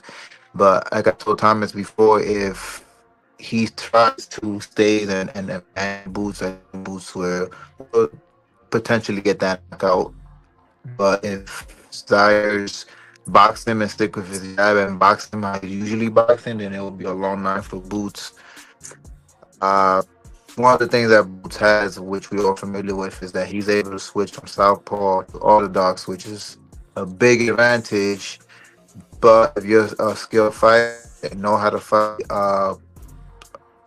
both sides, you know how to fight an opponent that could switch into southpaw and a righty, and you wouldn't have much of a problem. When I was sparring him, he did switch, but since I'm really comfortable at fighting orthodox, I was able to know where to move, how to move.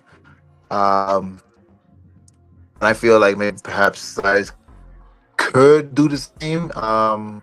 When I spar, I wasn't really in condition, but I was still able to see certain positioning on him when he was switching southpaw and orthodox. So in terms of Zayas, he's already in a position where he's already been training. He's ready to fight. He's in fight condition. So that could be a different outcome. From when I was sparring. I wasn't in condition. I wasn't in fit condition. People know in boxing there's two different type of conditions. You when you're conditioned, regular, but then there's one with this fighting condition. The difference in when someone is ready for a fight and when someone's not ready for a fight. So I will have to say, nonetheless, although I have a lot of faith for Zayas, I still think Boots is going to take the W and potentially might get knocked out if Zayas tires out and starts staying in the pocket with Boots. Everybody talks about that pocket. I don't think Xander's gonna stay in that pocket. I think he's I do, bro. I told you earlier, I do. I think he's gonna. Yeah, I think once that's the thing. It's a good fight. I think Yeah, bro. If you watch, it's not like if you guys watch Xander fight, be a bro. beat down. I don't think it's gonna be a beat down. If it is a beat down, then hey, I'm wrong. But I think it's gonna be a close fight. It should be a good fight. If you guys watch Xander fight, bro, he tends to stay in a pocket and exchange with people when people catch him with good shots, bro. I'm telling you, like I do think he's gonna eventually try to exchange with him, and that will get him caught. But look, Afacio, I say that. I fought on two cards with Xander. I saw him fight two guys. No. Listen to me. I say this because Boots, in my opinion, like we said, somebody said it in the chat. He's a freestyle fighter. He's more so free flowing. He fights with a rhythm. I don't think he does anything consistent to be. I agree with that too. Yeah. So like if he cracks Xander, I can see Xander looking to get that get back, but I don't think it's gonna be you hit me, I hit you, you hit me, and I don't think it's gonna be an exchange like that. I think if Xander's able to get his get back, did you see Xander's last fight against Abbas Baruch? That's a different guy. Yeah. Yeah, but it's a guy that comes forward and just wants to exchange with you. And there was a lot of times that Xander he stopped and stood in the pocket with this man when he could have just been fighting an easier fight, boxing him. That's true, but you see what I'm saying? It's like, but we know Boots is gonna be chasing for counters and stuff. So I don't think Xander's gonna put himself out there too much, knowing that's what the game plan is to avoid those counters. And Sniper, you low key shortchanging Abbas Baruch. You know what I mean? 'Cause you just acting like the man was just coming forward. He was giving us some educated pressure. Come on now. No. He was, but Yeah, what I'm saying is like it was a guy that was the same man. This is the same man that watched Joanna's tellers. Huh? True that. You know what I mean, so that was a good win for but he definitely gave some seasoning to Xander Zayas. I think that this is all good for him instead for this fight right here with Boots Ennis. I feel like just Boots' speed, Boots' power. I feel like his elusiveness is something that, like, Xander's past opponents he has not given him yet. Besides the toughness, because that's what this guy, his last fight, I think that's what he took from that fight, because that guy was tough. I think it's safe to say that for both fighters, this is their best opponent. 100%. You know what I mean? 100%. Thus far, you know what I mean? So this is a good. You ain't lying. If I was Xander, lateral movement, bro, and just punching and offsetting, because like you said, he fights off a rhythm and offsetting his rhythm. Right. You have to use lateral movement between that though, because if you stand there, I wouldn't like to see him exchange with Boots. I think he can improve upon what the boxing Karen did to Yes. Boots' first fight. Which what I thought was he just didn't punch. That's really what it was, in my opinion. I feel like the guy didn't throw punches. Like he was doing good movement. There was just no counters when for example, when Jaron Ennis's feet crosses when he's moving laterally. When he was changing direction or giving him foot feints. How Jaron Ennis's feet was crossing each other. Because he does that a lot. I think Xander's, you know what I'm saying? I'm gonna piggyback on that. I don't know if you guys can hear me though, but yeah, we can hear you. Yeah, we hear you. Oh, go ahead. Yeah, we hear you. Hold on. I did notice that too in the sparring. I would say that's one of the weakness that if Xander's does see it, that Boots tend to cross his leg a lot, especially in the southpaw position. Could be a long night, but again, with Boots, he's fast with it. So the thing is with him, he does cross the leg, but he's quick, so he readjusts himself in a position where he's not off balance. Yeah. But if you're someone that's pretty fast and can time that leg in cross, usually it's when is in a southpaw position. From what I observed.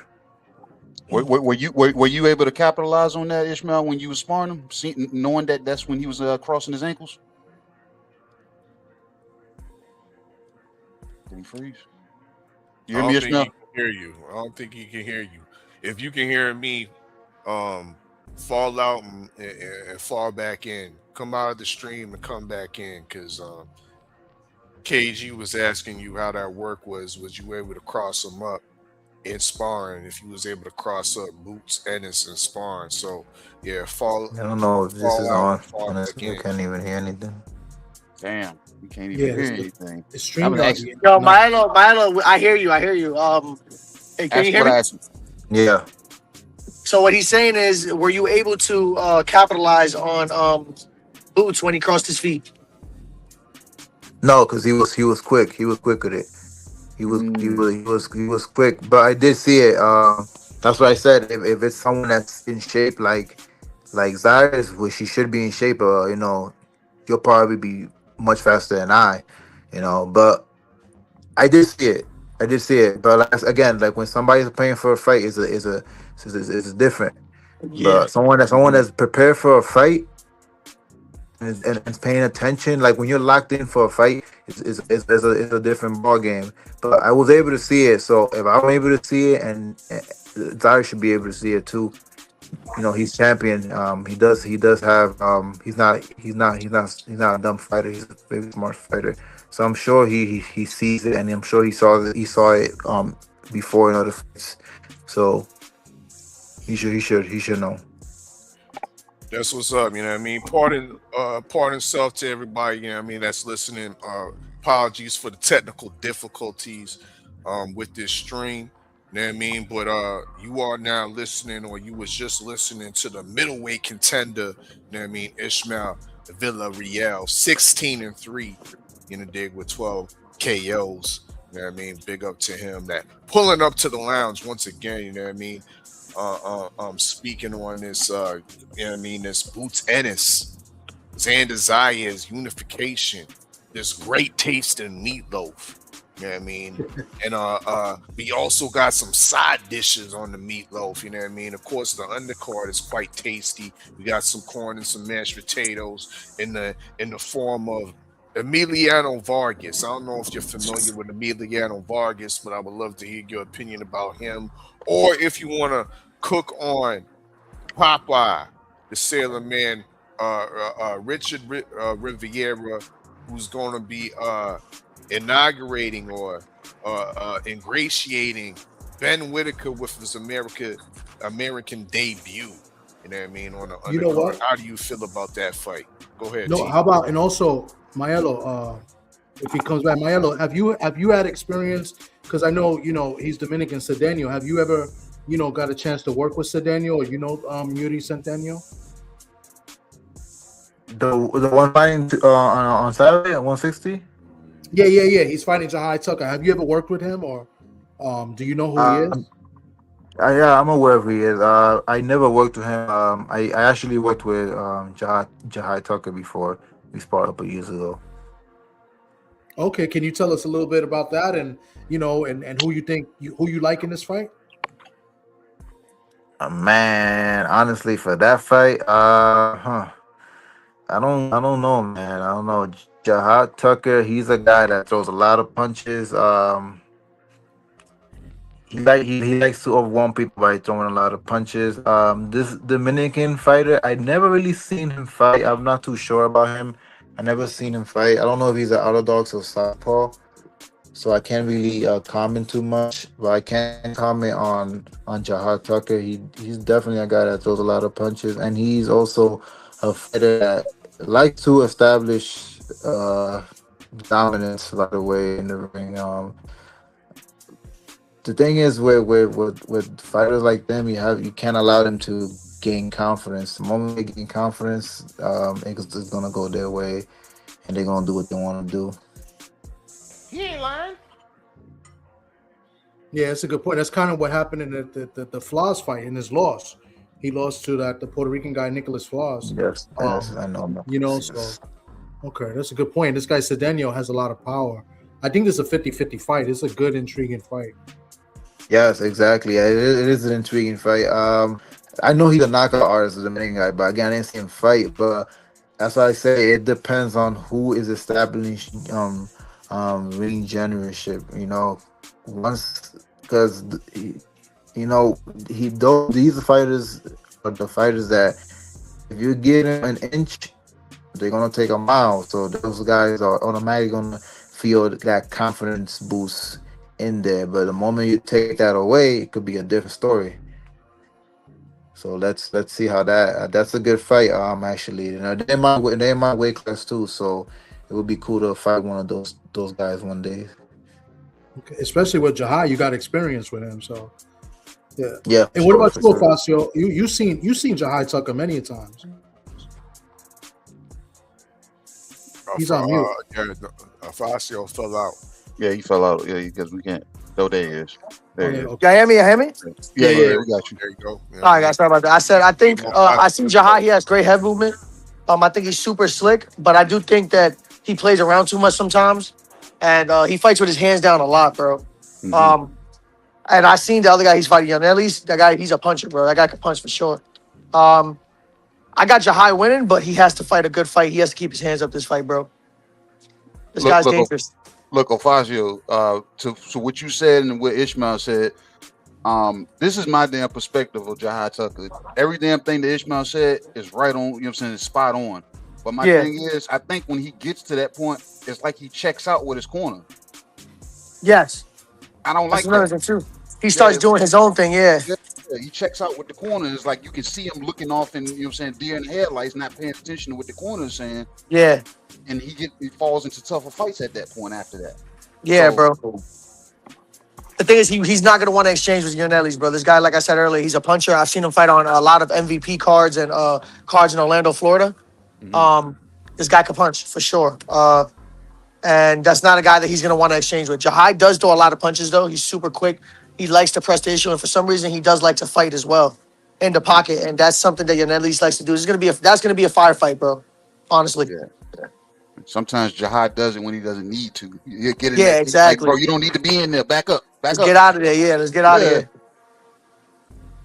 You guys, he's slick enough to do it. I just don't think that. I don't think he should be in the pocket with this type of guy. I think he should just go in there, fight, box like how Jahai does. Keep his hands up, be disciplined.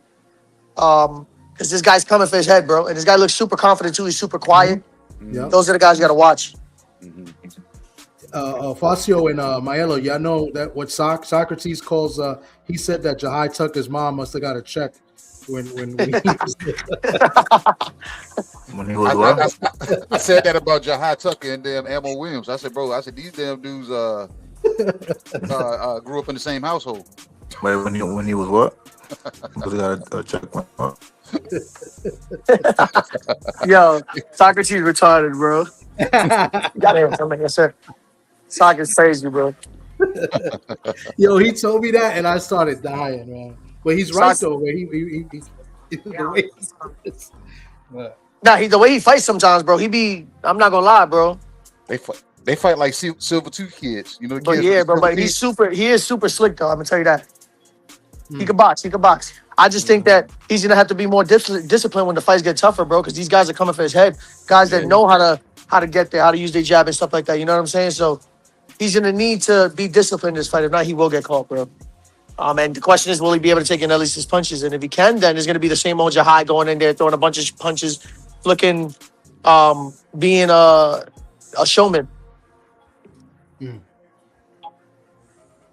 Indeed. We got the lightweight rising contender, the sniper, Facio Falcone Jr., 15-0. You know what I mean? We also got the middleweight contender, Ishmael Villarreal, 16-3, 12 KOs, power punching, you know what I mean, in the open mic lounge, you know what I mean?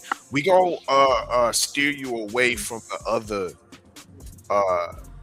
topics on the menu, such as the topics that are associated with the promotional companies, you know what I mean? Because of course we don't want y'all to break down that. But I would like to hear y'all's opinion on the heavyweight landscape. One of the topics on tonight's menu was called the sour cabbage. You know what I mean? The sour Ukrainian cabbage in form of Alexander Usyk, the current unified heavyweight champion, y'all. You know what I mean? In my opinion, the man's been stalling out the heavyweight division. You know what I mean? Ajit Cabayel, undefeated interim WBC champion, has been patiently waiting for his shot. You know what I mean? We ain't need to see no Rico Verhoeven fight over there in the pyramids. That means there was other business to be tended to, and Usyk hasn't come to it yet. You know what I mean? He's been stalling now. Now we hearing rumors of this man talking about he's about to retire. You know what I mean? About to retire instead of defending the belts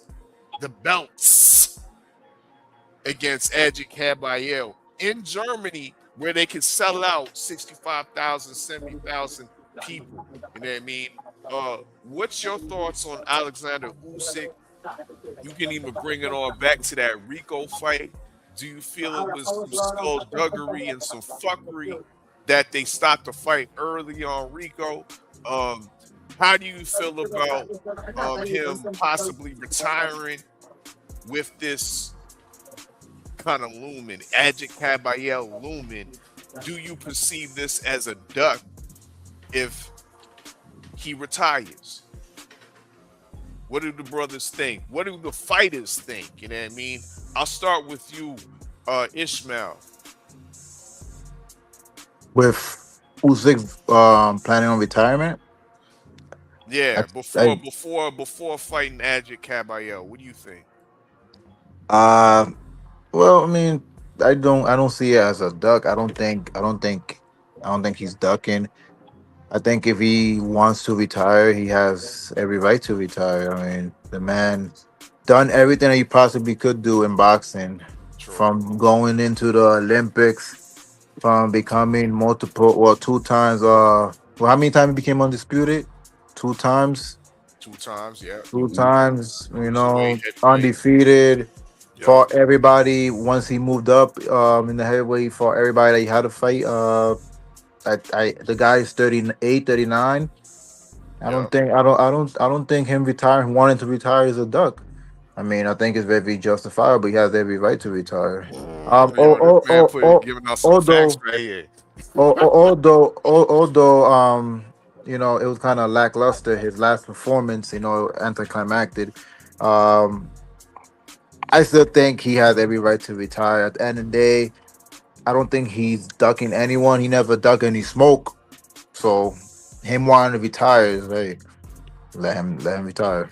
I don't think he's a duckman. I ain't mad at that. Fair play. You know what I mean? That's Ismael Villarreal. You know what I mean? Middleweight contender. You know what I mean? Just giving me the smoke. You know what I mean? And just, but the smoke that I was putting out, he just stomped on that shit. It's out. You know what I mean? Great take. My man, the lightweight contender, undefeated.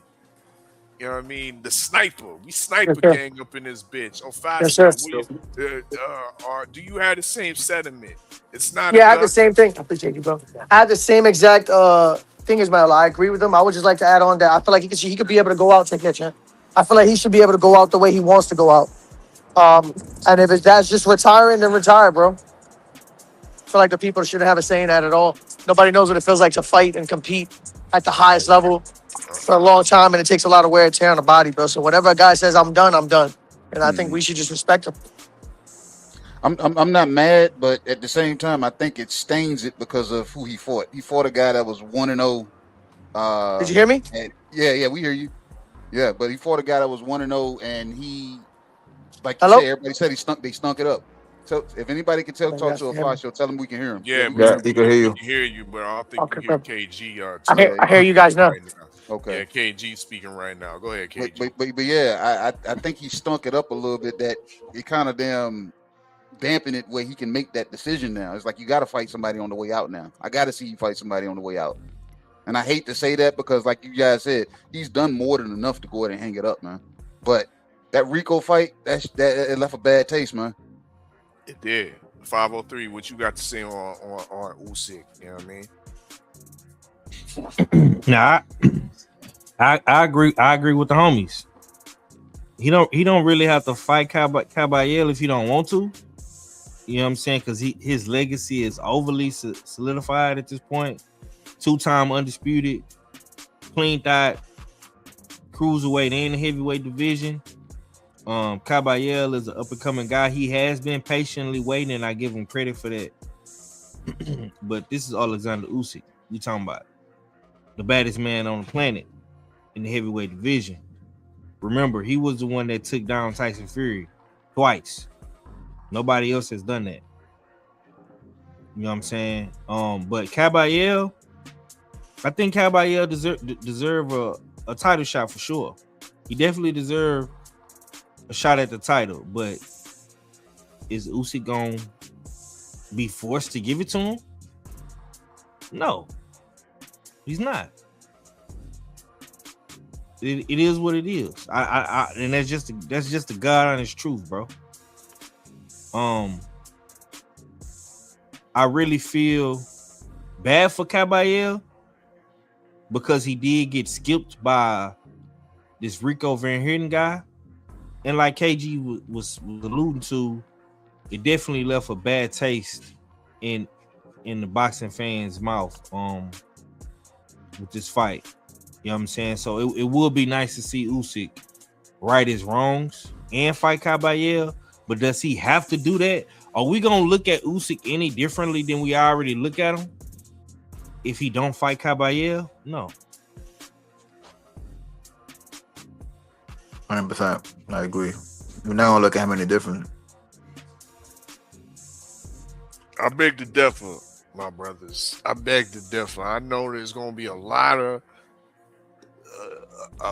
brothers out here saying that this is a major stain on his legacy, that he essentially needed help from the referee to get the stoppage against a guy that was 1-0. You know what I mean?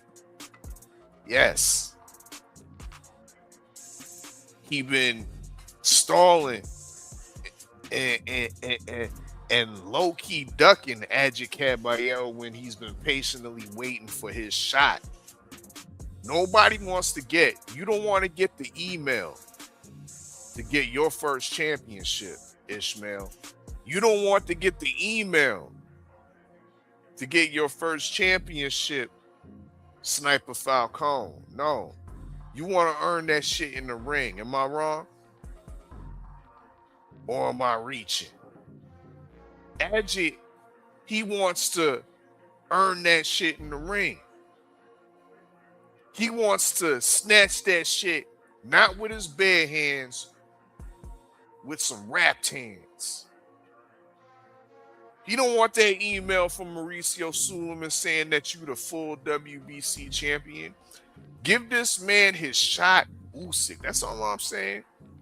Y'all got a point that the man's entitled to retire, but I don't know, bro. I'm kind of questioning.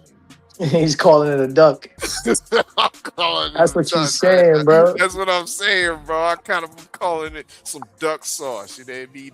There's some duck sauce on the salad cabbage from Ukraine. That's what I'm saying right now. You know what I mean? But then, guess what? I'm the same guy that's been putting Usyk on my pound for pound list. Yeah. For years. And if he beat Caballero, critical. I gotta be overly critical, and I gotta side with my Hotep brothers that are shitting on Usyk right now. You know what I mean? Come on now, dog. Come on, man. Yes, I need to see one more good job. I need to see one more project completed before you retire, my brother. That's all. You saying that right now. But if he beat Caballero, then you're gonna say, "Oh, he need to fight Moses Otoma." It's never gonna change. Bro, honestly, I don't think that stops with Ain't anybody. nobody thinking about no Moses Otoma. Yeah, okay. Yeah, yo, he needs some seasoning. We gonna see what them seasoning do when he fight Hergovich over there. You know what I mean? That's just like motherfuckers with Terrence Crawford. Terrence Crawford just beat the man in boxing in Canelo. Motherfuckers is still saying Terrence Crawford need to go and fight Boots, bro. Listen. It's never enough, bro. I was the same one that was saying that Alexander Usyk should have rightfully retired after he had knocked out Danny Dubois for the second time. What'd he do? He came back for the greed and the money. Greedy belly. Yeah. He named somebody Greedy Belly, and then he turned into it. He came in fat, out of shape against Rico Verhoeven, and now we're questioning his legacy. Me and my Hotep brothers standing on. You on your own, bro. You on your own. No, I got peoples behind me. It ain't me. It ain't a bullshit. A bullshit. A bullshit. A bullshit. Is you in shower over there? Listen, man. Listen. That it to me, I hear what everybody is saying, and I agree to a degree about you know it's his career. You do what you want to do, but I'm gonna look at it as a little bit of a duck because of his last performance. He didn't look good, man. He looked really bad, except for like the last 2 rounds, bro. And then to retire off of that, it looks a little scary to me, man. So I think I'm in between, and I think it's a bad look. I think he should be given, Caballero his opportunity. Caballero's been patiently waiting, just like everybody finally gets the opportunity. Just like at one time Usyk got his opportunity after waiting. You know what I'm saying? So I think he needs to give the guy who I believe is the biggest threat to him right now. An opportunity. Give us a fight we want to see. The biggest threat. It to him right now. Who's the biggest threat? Who you think somebody else a bigger threat than Cabbage to him? Facts. You think there's another guy that's a bigger threat? I don't think nobody a threat to Usyk, honestly. I didn't say, but that's not what I said. I said the biggest threat. Not see the Rico everybody fight? else, basically. Rico threatened the fuck out of that nigga. Yeah. Oh, fella, you just said the man came in fat and out of shape. He wasn't even ready, bro. It's still a bad look, bro. He didn't take Rico serious, man. As a pound for pound mainstay, you can't be looking like that, and you can't be fighting like that against a relative novice. He ain't lying. The man put our sport under a microscope. You know what I mean? All these MMA motherfuckers looking at boxing like, yo, what the fuck? Yo, this is the heavyweight championship of the world, bro. Now, bro, you gotta understand, bro. He just any motherfucker can walk but up. He beat, but did it? But Usyk beat a lot of the greatest heavyweights in the world, though, bro. We got to be honest with that. Thank you, Ofacio. Thank you. Come on, you gotta let him be like. He had one bad performance. He's getting older, bro. After years of fighting, bro. Come on, bro. This was one bad performance against a top. That's like Canelo and Crawford. Canelo's still one of the greats. It don't matter what it is, like. This wasn't a bad performance against a top 10 heavyweight. Hold on. Let me ask Ofacio this. A guy that was 1-0, bro. I can't believe I'm hearing this. Ofacio, when you under them bright lights, bro, aren't you subject to have a bad day or a bad night in the ring? Have you had a bad day in the ring before? Absolutely. Okay. Thank you, sir. Thank you, sir.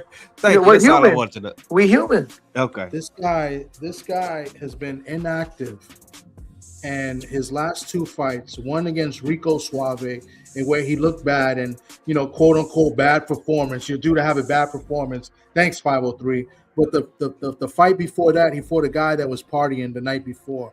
Like, come on, man. Is that Usyk's fault? It's not his fault, but like, come on, man. 2 layups. You know what I'm saying? Like, and you're wrong, Thomas. It wasn't the night before. It was the day of. The day of. Thank you. Get it right. If you go tell a story, tell the correct story. Tommy. That's even worse. He said that's even worse. The day of. It was party the day of. Tell the right story, Tommy. Usyk getting layups. He getting layups, bro. Come on, man. Give us a tough fight. Whole facts. Man's ducking the tough fights. You know what I mean? 503, I'm very disappointed in you, man. Very. I'm not mad at it, but at the same time, like I said, man, it was just bad. It was a bad style. Because that, would you call it out? I do want to say that guy is very awkward. Fighting MMA fighters is not easy, bro. Them guys is fucking strong. Yeah, strong, tough. Remember, when we boxing, we're really training to fight boxers, guys with some type of style. This guy literally trained with no style in there, bro. Like. He went in there on unorthodox. He was an unorthodox fighter. Yeah, super unorthodox, bro. Yeah, those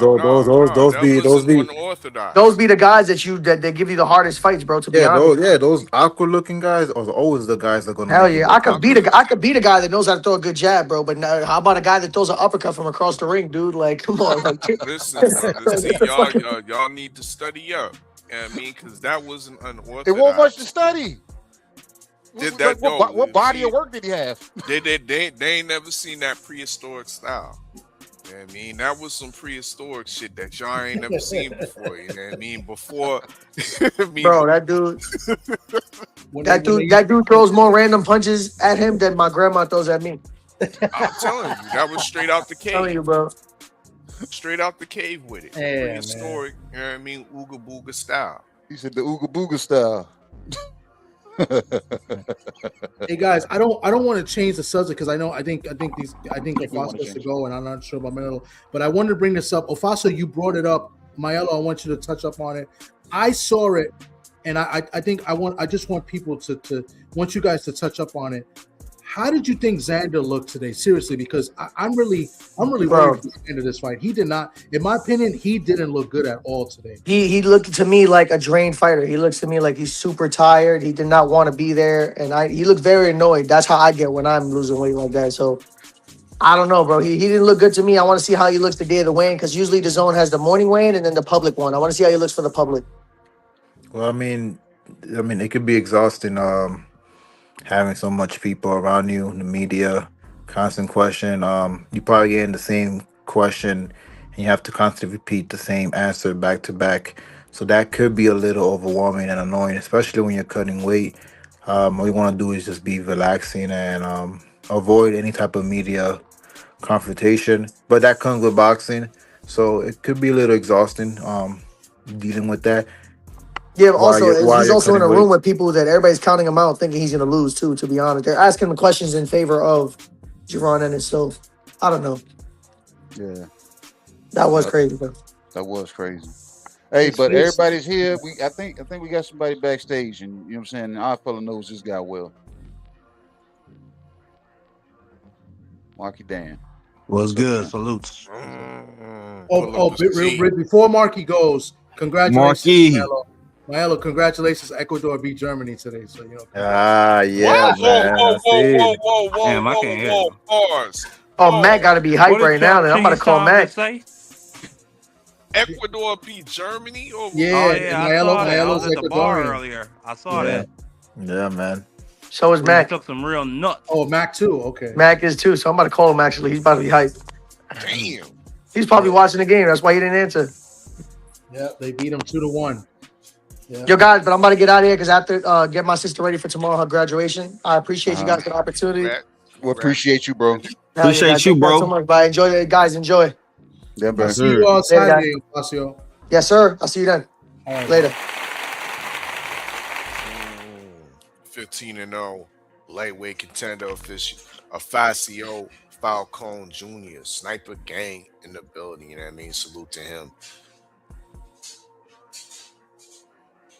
What's up, Marky Dan? What you got? Yeah, what you do? What it do, Mark? Salute to everybody on the panel. Salute to Ofacio. Salute to Chop Cheesy Tom. Salute to Odd. I think I see KG up here. 503 Lions. Salute to everybody on the panel. Yeah. Big Don't up. forget about my boy Ishmael as well. You know what I'm saying? Yeah, Absolutely, 15-3, absolutely, brother.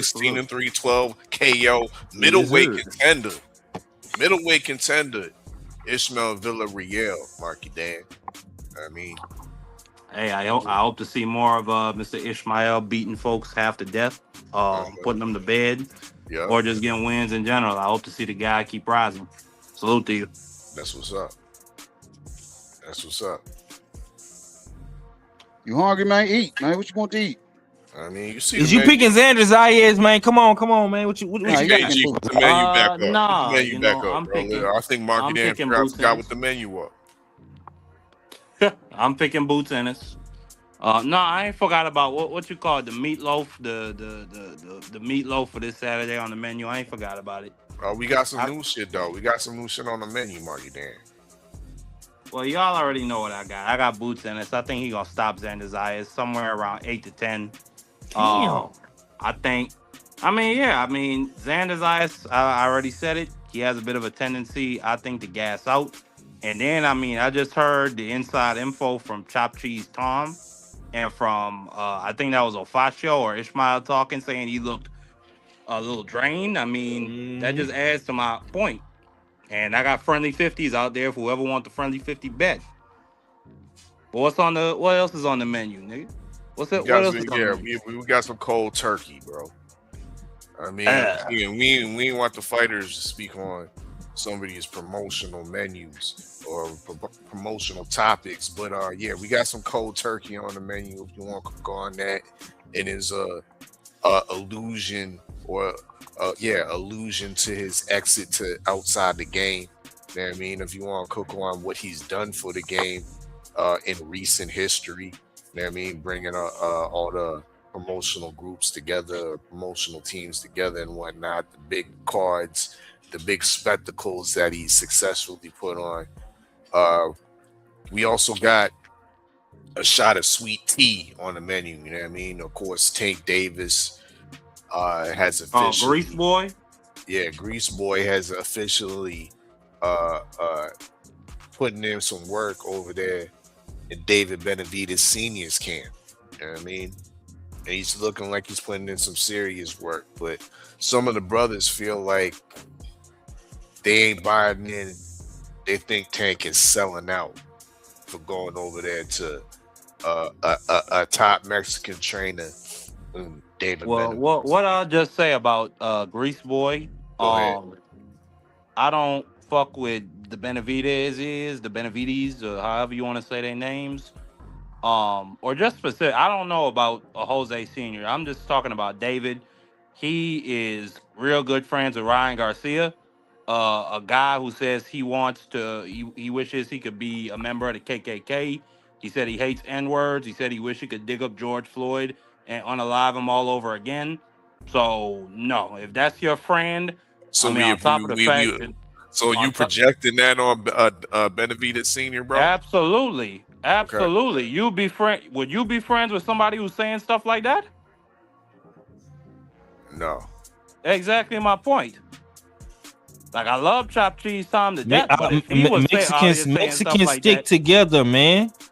You know that. Yeah. Viva la raza. Exactly. Listen, I ain't got no problem with that, but I'm gonna stick with my own.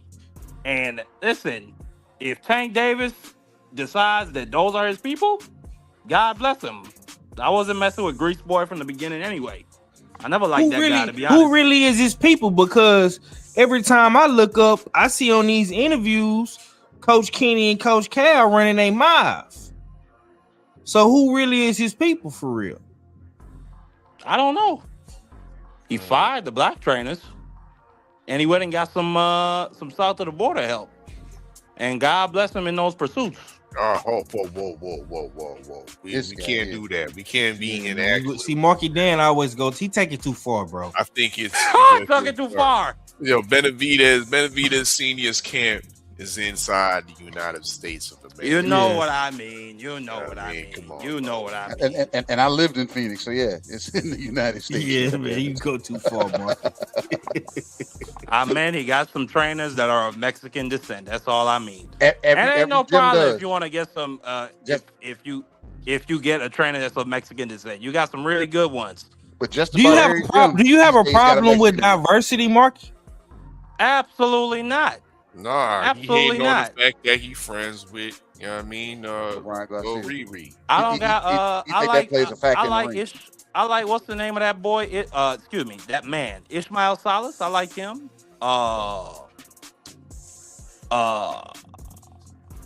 It's a couple others. I mean, Eric Morales, he another really good Mexican trainer who actually trains south of the border. I like you not naming the best Mexican trainer of them all, Marky. Robert Garcia. Juice Master. He can't. I'm talking about the bull, Robert Garcia. I like Robert. I like Robert too. Absolutely. Yeah. Let me ask you this, Marky, man. And if Tankalicious ended up going over to Derek James, would you have the same energy? Would you order up this? Nah, that's a brother. You order up this shot glass the same way. Oh Lord! You said it's a brother. Oh Lord! Yeah. I rest my case. Oh man! Hey, ain't nothing wrong with wanting a black man to get some dollars in his pocket. But Derek James worked with them Ryan Garcia too. Hey, you're fine with that. I work with. Hey, listen, I work in a law office. I work with racists all the time over here. I'm not their friends though. We draft deeds for those folks. We create trust for those people. We do all of that. Oh, we ain't friends with them. Now you cool. Now you cool with working corporately with them. Yeah, taking their dollars.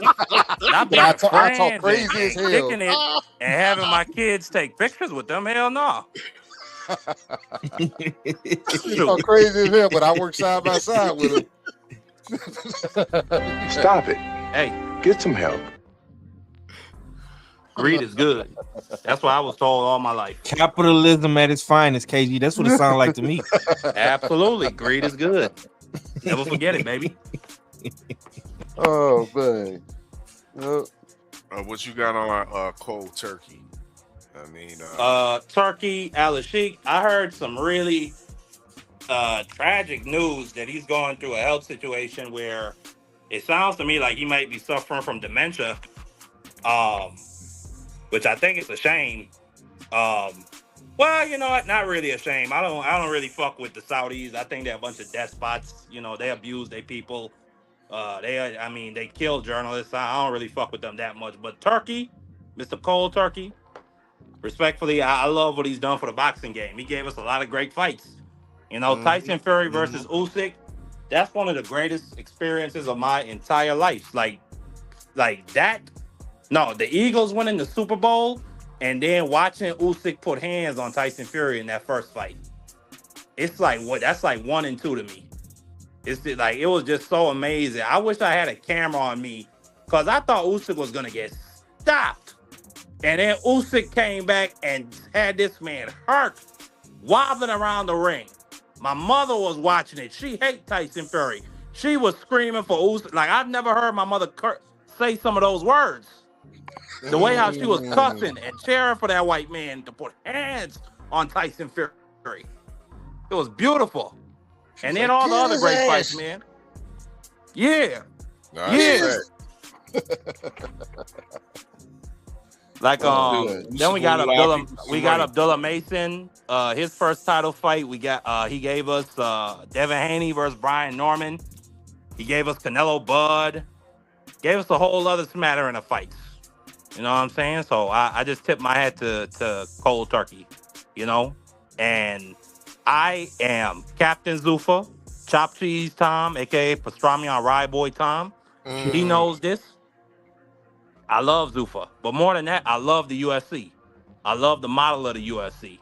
I love the fact that in the UFC, the champs don't get to take any soft touches.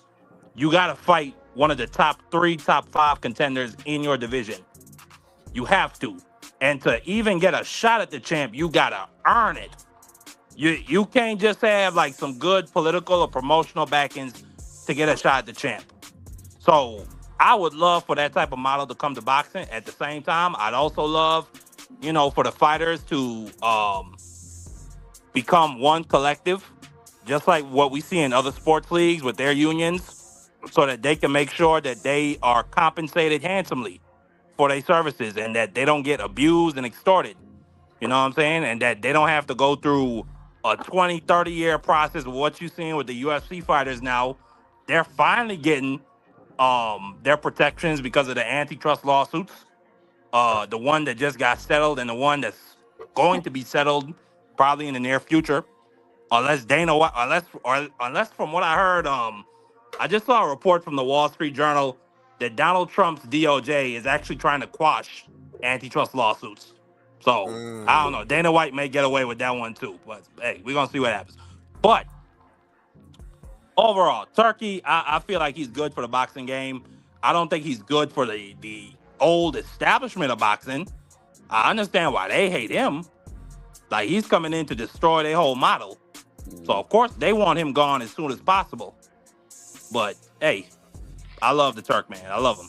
As I just said like 3 times, I love him to death. And I hope that, you know, in the bottom of those Saudi labs, because, you know, they got laboratories and shit. They be doing human testing on human beings and stuff. I hope Turkey can find a cure to his dementia before his brain rots away. But, yeah, that's what I got in the Cold Turkey. Good. How old is Turkey? Because that's what I was wondering. I think he's in his 50s. I mean, Marky, you should know this. I don't know how you love this guy to death. That's you not know how old he is. You didn't even know you want to salute him on his birthday. And Marky Dan. Hold up. Speaking of saluting, big up. He's 44. Big dog Willie. He's younger than me. Huh? Yeah, I said he's younger than me. And I'm telling you, Marky Dad, if you care enough about this man, you need to tell him he need to work on his diet because he must be cooking a lot of food in aluminum if he got dementia. Man, they be eating camel hump over there. That's that good fatty meat. It ain't good for the aluminum that they cooking it in ain't as detrimental to his health. Yeah, because dementia, Alzheimer's. Yeah, I work in a hospital and I know just about every stage of it. So if he's already there clipsing that, and then they say they possibly have I a don't tool in there. specific. I don't know specific. I'm not no doctor. I just heard like the quote he said that in 2 years he might not remember his own name. So I'm just, That's crazy. Damn. Yeah, that has to be dementia. His brain has to be rotting. So Now, Marky Dan, if that does happen, the memory he does have, do you think he's already setting up his predecessors? You know what I'm saying, somebody that's going to fulfill his shoes. I don't know. The Al Sheikh family, which is from what my research I've done, it's like the second royal house of Saudi Arabia. I mean, they probably they're so multifaceted. They focused in the gaming and electronic arts industry, oil, goddamn other sports like racing and soccer. So I mean, I don't know if there's anybody else that has the level of interest that Turkey does. I don't know. I would hope, but I mean, maybe he carves out a trust fund for Dana White and Zuffa to manage some of his wealth. You want to leave that in the hands of Dana without, you know what I'm saying, you being able to intervene? Like who intervenes and gets Dana off the ledge when, you know what I'm saying, it's teetering in the wrong direction? You know what I'm saying? Man, look here. Dana White is one half of what this country was built on. Misogynistic, women-beating, racist white folk who have an unnerving need to keep eating and building. That man is a shark. He's one of them old-fashioned 1950s union busters who come in with the thugs, with them billy clubs and break shit up when people want to strike. That's Dana White. And look, and it's then crazy. on the other, I was gonna say it's crazy how he started out carrying bags. yeah, he was like I told you the last night, he was the bag boy to the bag boy. Now look at him. We just had an event at the White House, had Marine honor guards saluting him. And you notice they didn't have no black folks in that audience. It was straight. The only black folk you saw were the help. Were the soldiers and the referees and the commentators. Outside of that, you saw no blacks.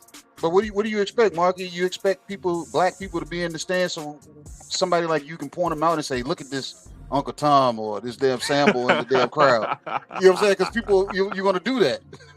And I had told people, I'm gonna just be honest with you. I'm gonna just be honest. As much as I hate the orange guy, I would have probably been that coon ass that was in that crowd. I would have probably showed up. Wow. To me. Damn, I love the UFC that much. That was a great card. He would have been there, huh? Oh, yeah, man. I gotta acknowledge that. Yeah, that's crazy. Hold up, let's take a pause. Hold up, let me take a pause in the action and acknowledge Big Dog Willie. I mean, y'all niggas was long-winded on the mic, you know what I mean? Big up the super chat, Big Dog Willie Khan, GOAT TWT 6939. I mean, for that super chat, salute to you, brother, as well. You know what I mean? Big up everybody that's pulling up. We live on multiple platforms, Smoke City Mobcast, TWR Presents on YouTube and Twitch. You know what I mean? And of course, the US6 Sports and Entertainment Hub. You know, dig. Salute. Make sure y'all smash that like and share that stream. Damn right. It's a usual suspect thing. We got 503 line in the building, the H-Town hard hitter. Make sure y'all go subscribe. You know what I mean? We got T Sports Talk, you know what I mean, that was in the building, or is he still in the building? Make sure y'all go subscribe. Pastrami on Ride Boy. And we got Marky Dan on the mic writing his out. You know what I mean? Marky Dan also got some channel on YouTube, you know what I mean? Make sure y'all put that link in the chat. You know what I mean, for the people to go subscribe to that. I know you get down with some political talks and whatnot. You had a live, I think, last Tuesday. You was last night. Yeah. Oh, last night you was putting some work in. So yeah, make sure y'all get down with some Marky Dan. You know what I mean, on his YouTube channel. Human cloning and shit. Now, whoa.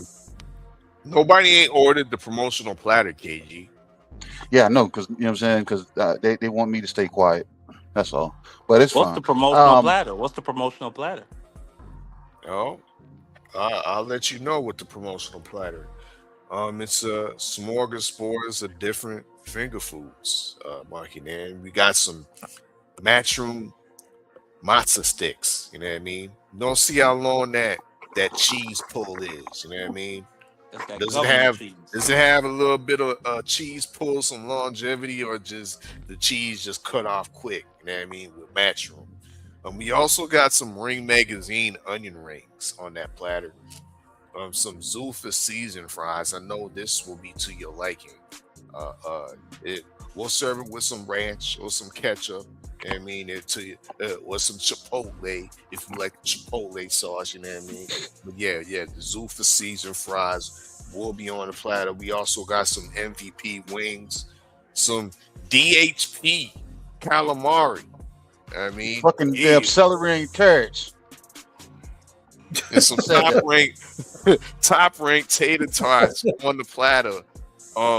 This is actually your chance to give us your complaint box, your complaints about these different promotional groups, promotional entities. If you have one in particular, even the PBC, which is not on the platter. If you have complaints about the PBC, by all means, go ahead and cook on it. Well,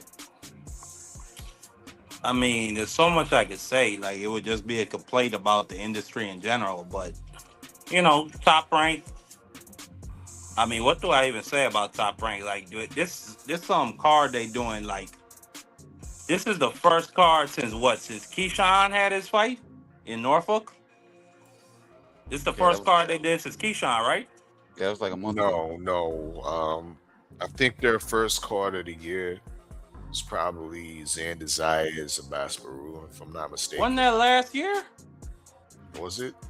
No, that was January. Remember January 31st? Had like 3 cards. Remember the January 31st had like 3 cards. Yeah, I mean, they was kind of in the doldrums with their deal with Tubi. I mean, Top Rank Tubi was going down, but now they've somewhat crawled out of the dungeons and have aligned with the rest of the promotional companies on the zone. But go ahead. Well, my only complaint, I guess, would be with all of them in different ways, shape, form, or fashion. I guess my only complaint is we don't get to see the marquee matchups enough. I'm happy about this one we're getting this weekend, but it's kind of like it's almost like a Christmas with boxing. It's almost like like a Christmas birthday type of thing where like you only get a gift, like you can only be excited twice a year. You know what I'm saying? Or like if even that. I feel like the big fights are way too spaced out. Like off the top of my head, like with Top Rank, at least we got the Inoue versus Junto Nakatani, which probably had more to do with Ohashi over there in Japan than Top Rank. We have to put some respect on OG Turkey Johnson, old Cold Turkey, for investing in and putting that together as well. That was a Ring Magazine led or initiated card, not Top Rank. Ring Magazine card. He ain't lying. Absolutely. I mean, I just don't got much to say about the boxing promotions, man. It's like it's a pretty bland platter. I mean, shout out to Eddie Hearn. I mean, I just really don't got nothing to say about these niggas. You ain't got nothing to say. You ain't mad. You ain't mad at the PBC. You know what I mean, because you, dude, you seem like you closet Hotep. You know what I mean? And if you closet Hotep, when you open that closet and you see what the PBC is doing to our brothers like Errol Spence and Jamal Charlo, Mel Charlo in a further extent. But let's talk about Errol Spence and Marcharlo having to be exported. You know what I mean? These are top tier American athletes being exported to the welfare of the Australian economy, Marky Dan. You ain't lying. We have to stay up late, early hours of the morning to watch our great American fighters against the likes of a kangaroo style. Well, Earl Spence is going to go over there and get his head cracked open to the white meat. He been out the ring for 3 years. Ain't no wow chop cheese time. You know what's gonna happen to that guy. It's not no wow. The man been out the ring for 3 years. It's his first fight back without Derek James. Nigga was on I forget the interview, but he was up there saying, yeah, I stay in shape. I play soccer with my son. Now, on top of the fact, the man sound punch drunk, just in my opinion. Maybe he always sounded a little punchy, but hey, I don't know. I think he's going to go in there against Tim Tszyu. I think he might give us a couple good rounds. I think Tim Tszyu, firstly, not only that, this is his first fight outside of 147. It's his first time really fighting a dude in Tim Tszyu, who's probably more of a middleweight, or at least more experienced with fighting bigger guys than Earl Spence. At least when you talk about 54, especially when you look at Fundora and whatnot. I think Tim Tszyu is going to go in there and he's going to be hitting Earl Spence clean on his jaw. Earl Spence, I think he's going to put up a good fight, but eventually them legs are going to get drunky and punchy, and he's going to go to bed, if not get stopped on his feet. Just like what happened with the fish fry of 2023. This guy right here is this guy right here is funny, man. Hey, I just speak the facts. That's all I do. Oh, them not facts, sir. Them not facts. Go ahead, Paul. Give him the smoke. Give him the smoke, bro. Go ahead, bro. Yo, it sounds like we're going to do that friendly 50. You want that friendly 50? I think I might take that friendly 50. That's a friendly 50 right there. Everybody heard it. It's witnesses all over the place. I second that. Because see, here's the thing, buddy. That's another friendly 50? Here's the thing, buddy boy. Wow. Earl Spence ain't no fucking Tony Harrison or no Terrell Goucher. That's for one. For two, we talking about if Earl Spence is punch drunk, what the fuck is Tim Tszyu? Because he been knocked out multiple times. Damn. You gotta make it make sense, Marky. See, I've been sitting here, I've been letting you talk, and I've been listening to you. And you just couldn't help yourself, bro. You always go too far. Once again, You ain't lying. if Earl Spence lose to Tim Tszyu, I will delete my YouTube channel.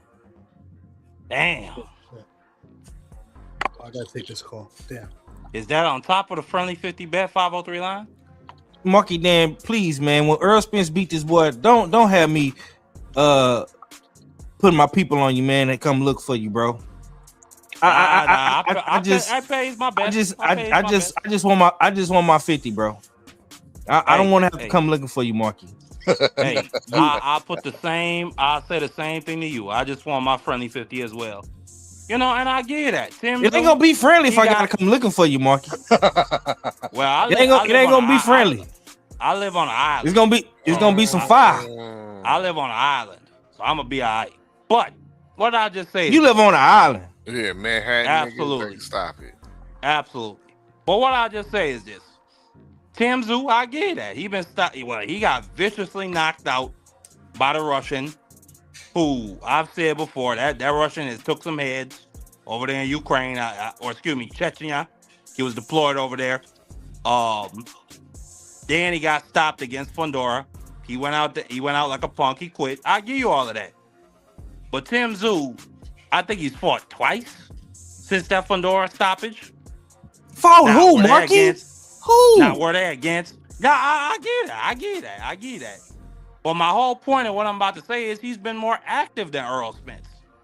And he's Everybody's been more active, Marky. The man ain't fought in 3 years. Exactly my point. You're making my point for me. Never fought without Derek James. And not only that, Tim Tszyu, despite the fact he's only had 2 fights at 160, he's actually more experienced at middleweight. I think Tim Tszyu is going to go in there and put Earl Spence to bed. And I'm going to feel really bad, not only for Earl Spence, because I think he's been very good to the boxing game. I got a lot of respect for the guy. I can't tell by how you talking, man. Hey, listen. I had a lot of love for Deontay Wilder. Don't let Tommy tell you. Tommy think I just hate on Deontay Wilder. That's not true. But listen, I had to speak the facts about him. I talked about him getting beat to death against Chang, going into that fight. Wilder, hold on. Wilder and Earl Spence are 2 different type of fighters. Let's just start there. Earl Spence. No, but my whole point is no, Marky. Earl Spence only has 1 loss, bro. Wilder has lost multiple times. You are all over the place, man. No, my whole point is you gotta love for Earl Spence. I do got. You gotta stick to the script, bro. And the script is this: Tim Tszyu was picked for a reason. Earl Spence is coming back against Tim Tszyu for a reason. You want to know why, Marky? Because he's beatable. A nigga can take a 3-year break and come back and beat Tim Tszyu. Earl Spence can do that, brother. He gotta show me. That's going to be standing right in front of show Earl. me. He's not gonna move his head out the way of the jab. He's not gonna move. His body is not gonna move. Earl Spence is still one of the best body punchers in the business. Did you watch Earl Spence work out? Did you hear him hitting that pad? Did you hear him on the pads? I don't think you saw. You know what Bruce Lee said? I'm telling you right now, Marky. Don't put back. Listen, Marky. $503 Lion. Have my cash app ready. I take cash out. Have my cash out ready, Marky. 503 Lion. Apple Pay ready. I got an Android, brother. I can't Apple Pay you. Sorry. Well, have my Zelle ready. We gonna this is gonna be some easy money, man. You know what I'm saying? I'm gonna go give me some of that. I'm gonna go get me a wallet from us6.com. You know what I'm saying? Yeah. What all we got new over there on the US6, man? Hold on, real quick before he even divulge that. Hey, Marky Dan. I just put my number in the back chat. Hey, Marky Dan. Okay. Hey, bro. You know what I'm saying? You've been here for a minute. You know what I'm saying? You done drunk up. We got people waiting, man. You know what I'm saying? I appreciate you, man. You know what I'm saying? It's always a pleasure when you pull in. You know what I'm saying? So we're gonna cut some room. Yeah, we're gonna cut some space so we can get some other people in here. We love you, Mark. You gotta go. I love all of y'all to death. Chopped Cheese Tom, Pastrami, all right, boy Tom. He a good guy. KG, you a good guy. Wait, is KG Benedict Arnold? Is that the one who turned on Boots and it's not? You're not a good guy. I didn't turn on nobody. I called boxing for what it is. Odd fella. Okay. Odd fella. You a decent guy. 503. Have my friendly 50 ready. That goes for you and the chopped cheesy guy that's above me right now. I'm gonna be waiting and I'm gonna be anticipating it. And it's gonna be beautiful. Thank you very much. Good night. Good night, Marky. That's Marky Dan, people. That's Marky Dan. Thank you, I guess. They call me decent. Oh, man, he said you're decent. Decent. I don't like that word either. That sounds like somebody that's gonna do an okay job, not a good job. You know what I'm saying? But our next person, man, I think we had this guy before. Let's find out. Mr. Eugene Edwards. What's up, champ? Not much. Oh, hey, Thomas, I need to know where we going after the fight, yo. Memories. Hold up, man. See, we getting off to a bad start already, Eugene. Oh, bad. Because I remember you, brother. I remember you, brother. He had a flashback, KG. He had a flashback. I remember you, brother. You know what I mean? Because I had to put the smoke on you. I think a couple weeks ago, or was it the last lounge or something like that? It was last week. Yeah, I think it was last week. He was talking some foolishness. You know what I mean? Putting some smut on my brother Jai Apataya's name, saying that he was ducking. You know what I mean? You was talking some foolishness that Zuffa was a duck zone. You know what I mean? But today's a new day, my brother Eugene. Hold on. Today is a new day. You know what I mean? And the mic is yours. You know what I mean? So without further ado, Eugene, you know what I mean? Spit your game, talk your shit. But hold on, you said it's foolishness. So has he proven me wrong and you right yet? As far as what? Who? David Benavidez? No, Ja Patah. You said Ja Patah. You said that's a duck zone, and you said you disagree with that. So has he proven you right and me wrong yet? Most definitely. So he done fought people already? He did crossover fights already? No, he hasn't done no crossover fights already, but those are looming.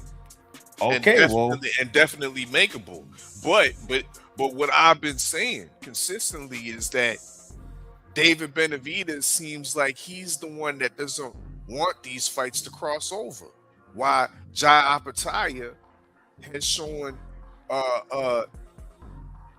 real propensity to try to make these fights. He still wants to go for undisputed. He's not one of those guys that are saying, yo, I'm holding the Zuffa belt. He still says he wants all the belts. He wants all. Saying and doing are two different things, though, bro. You know what I mean? But no, he still wants the big fights. But David Benavidez needs to understand at the same time that if you want to be the big guy at cruiserweight division, if you want to be the man, if you want to continue to build on to your legacy, Jai Apataya is that guy you have to fight. Zerto was cute, but Jai Apataya is the number one. You can't take that away from that, even if you want to discredit the Zuffa belt, because he's still the Ring Magazine and the lineal champion, my brother. So Dave Benavidez is two people who he hasn't fought, and his father has said, I'll fight all of them. But he didn't actively fought a lot of people, and a lot of people have ducked him. Because before it was David Morrell. Everybody kept saying he ducking Dave Morrell. He ducking Dave Morrell. Then he whooped his ass, and then everybody shut the fuck up and just moved the goalposts again. So when he fight that guy, which he probably will on a ring card somewhere, and whoop his ass, they're gonna move the goalposts again. And they're gonna bring up what's his name? Beterbiev. There you're gonna come back to the lounge, and I'm gonna have to recant. I'm gonna have to salute you and give you your flowers and say, hey, my nigga Eugene, you was right. I'm not in word. But until that day, you wrong, man. You wrong right now. I mean, so fighting Duck Nello, that was a top at 68. That's what he tried to fight for the longest. Then he tried to fight the top at 75, which was Bivol for the longest. So what's he doing now? What's he trying to do now, bro? He moved up to cruiserweight. Player of the month. What's he trying to do now?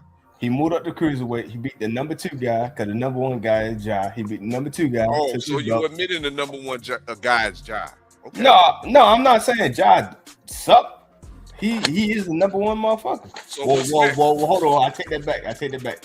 He the number 2 because David up there. David number 1. Stop it, bro. We know this ain't you know this ain't right and exact. How you gonna be the number 2 just based off of the amount of belts you got?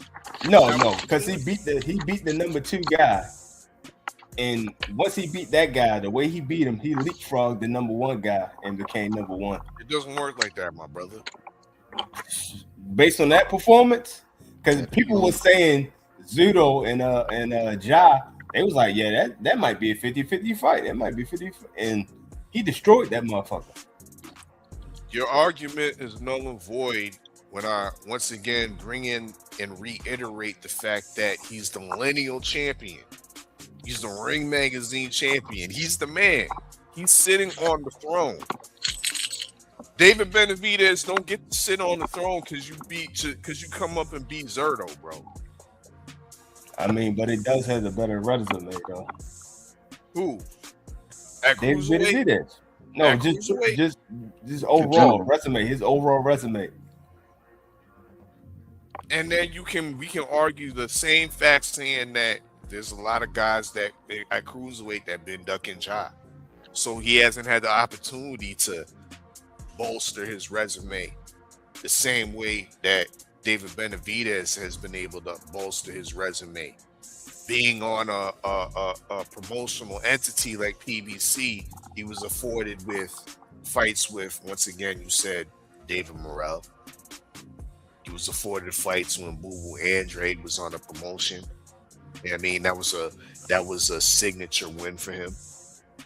You have fights like Caleb Plant, signature win for him, all on PBC. Opportunities. So Appetite hasn't been afforded with the same opportunities. So why they feeding them like that then? So you saying ducks are worth more than fights? No. So you got to give it to David then, because fights are worth more than ducks. David, because we have to assess what the man's doing in this division. We still have to rate, of course, what he's done before, but this is now the cruiserweight division. We have a president. We have a king that's already sitting on the throne, and you just gonna just throw him out the throne because he beat Zerto? No. But one of the criteria for pound is how you beat the guy, and he beats beating people. This ain't pound for pound, my nigga. I'm not in word, but he beats people the fuck up. In different weight classes, he beat them all the fuck up. That's just how he fights. Jai, on the other hand, he does good, but at the same time, he not whooping people like he whooping people. It's a different kind of motion. What else you got on the menu? I was trying to ask TD where the party at, yo, because I'm gonna be out there, yo. I want to know where the party. No, you don't need to ask no TD because the host this bitch. You know what I mean? The host of this bitch is your favorite yet your most hated R fella and the good Dr. KG, and we got the menu. So are y'all gonna be out there? Hold up. If you want to order up some sweet tea, because it sounds like you over there from Baltimore. Yeah, from over west. And you've been hating on. I know you've been hating on the King Targaryen, Debo Dev. So if you want to cook up on some, or if you want to order some sweet tea, old Tank, because he, according to our word on the street, is that he done hooked up with David Benavidez Sr. Now, in my opinion, my brother, because you're not the N-word. In my opinion, my brother, I think that's a good move. I think that's a very good move. And this is looking like a problem. You know what I mean? So what you think? All right, I'll grab it. What you think about this situation with Tank going over there with David Benavidez Sr.? I really don't even care about that, yo. Like, to be honest, I don't really watch Dev or Shakur. So both of them people, I think they're going to Zuffa. So I ain't really pressed about it. You think Tank is going to Zuffa? No. I said Shakur and Devin. I don't really watch them, and I think they both on the Zuffa. No, I ain't never said no Tank and no Devin. You ain't listening. You said Tank and Devin. Yeah, I said no. I said, what you think about Tank going over to David Benavidez Sr. for training? That's his new trainer. I don't really pay that no mind. Like, I don't like it, but at the same time, I don't pay that shit no mind. He gotta do what he gotta do. If you think that's the best move, then that's the best move. All right, what you got on these? First off, what you got on Turkey? You know what I mean? Once again, I'll bring it up again. You said Zuffa was a duck zone. OG Turkey Johnson is heavily invested in Zuffa boxing. He's also heavily invested in DAZN and all these other promotional companies. Of course, he's brought back a lot of great fights put together, great cards, spectacles, whether it's Times Square, even the one over in Flushing Meadows was a dope card in New York, Queens, New York. Of course, the fight card in front of the pyramids. How you feel about OG Turkey Johnson? Was he stated that he might be mentally getting sick? You know what I mean? Mental deterioration might have his early exit to the game. How you feel about that? Do you think he has a long-lasting legacy, or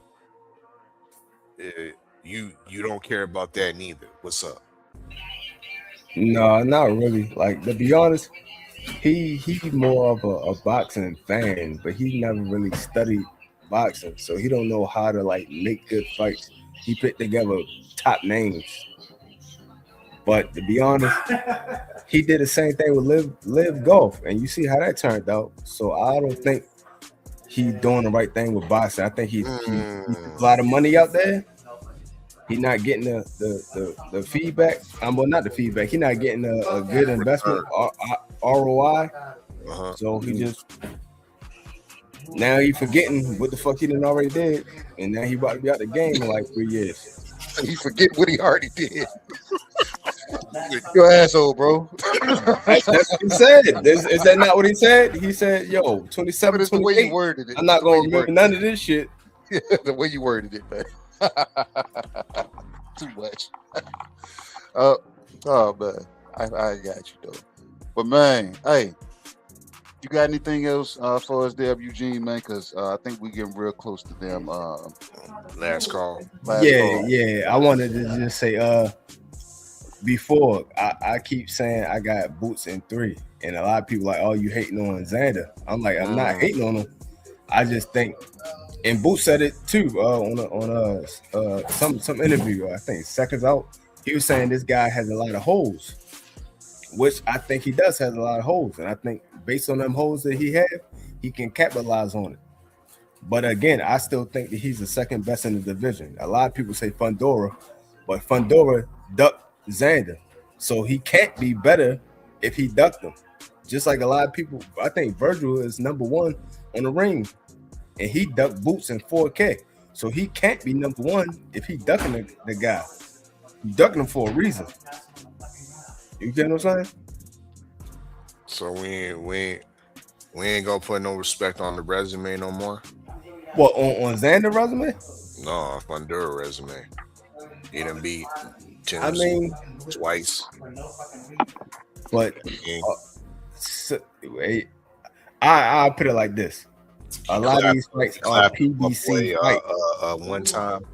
A lot of these fights are PBC fights, and how it's calculated, it make it look better than what it really is. Like I always talk about Spence, and people hate that shit because people love Spence, but his resume, if you look at who he fought, you like, yo, and break it down, it don't look the same way, yo. That shit don't glitter. It's not gold. I find out that shit like a gold brick. Man, what's going on, man? Is it hate on Earl Spence night or something? Was that on the menu too? I'm literally just being honest. Like a lot of people talk about Roy Jones when Roy Jones went up and went down, but you can't say the same thing when who was it? Cal Brooks? Man, this black king then went from Earl Spence to Roy Jones, man. Come on, man. No, I'm saying people talked about going up a weight class and coming down a weight class in reference to Roy Jones. But then when you talk about Cal Brooks going up 2 weight classes, getting knocked the fuck out by Triple G and coming down 2 weight classes right after that, and Earl Spence beat his ass up. But they act like that never happened. Like, oh, he went up 2 weight classes, that don't mean shit. Earl was just a man. Cool, but that still was a factor though. You get what I'm saying? Not shitting on him. I'm just being honest. There's not even looked at it like that. Yeah. Just like Ugas fought Manny Pacquiao and he beat him, and that's how he got the belt. But actually, Manny Pacquiao was out 2 years. He took a 2-year hiatus after he won that belt. Then he fought August, and he was. Do you have Earl Spence losing to Tim Tszyu too? No, I got him beating his ass. Hopefully, he actually beat his ass. But I got him beating his ass. But I think probably like 6 or 8 rounds and shit. Because Timmy don't move his fucking head, and I think Earl, he took time, and he got a new trainer, and I think that trainer is a better trainer skill wise to tell him the right shit. I agree with you on that part. I got that vibe when I had that conversation with Ronnie. You know what I'm saying? He was just saying pretty much. He said just culture change. He said it fundamentally from head to body to head. You know what I'm saying? He said Earl is locked in. He said it's just I got to get him to start doing the things I want him to do. That's about it. So let me ask Mr. Eugene something real quick. Hey, hold on, before you go there. Hey, but he also training with who though? Who in that gym with him now? Brian Norman Jr. Charlo. So now it's kind of like flashbacks. It's a different Charlo, but it's still kind of like flashbacks. I'm in here working, and to me, I think this Charlo is better than the other Charlo. Just my personal opinion. Does Tank Davis' resume have any type of clarity in it? Like, or is his resume moissanite?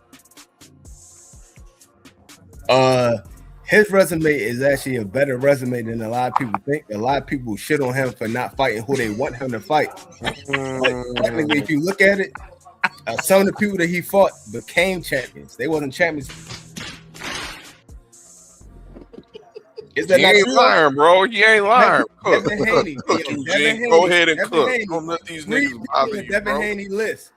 Tank already knocked the hell out. Is that not true? You said Ryan Garcia? No, I said 3 people on Devin Haney list. Tank already knocked the hell out. So is that not true? What are you talking about? He's talking about. You said the 3 opponents that Tank has already that he knocked out that Dev didn't. That's what he's saying. Nah, hold on. Let's be right and exact. I only can think of Ryan Garcia. Who else on Dev's list? Uricus Gamboa. Gamboa, Ryan.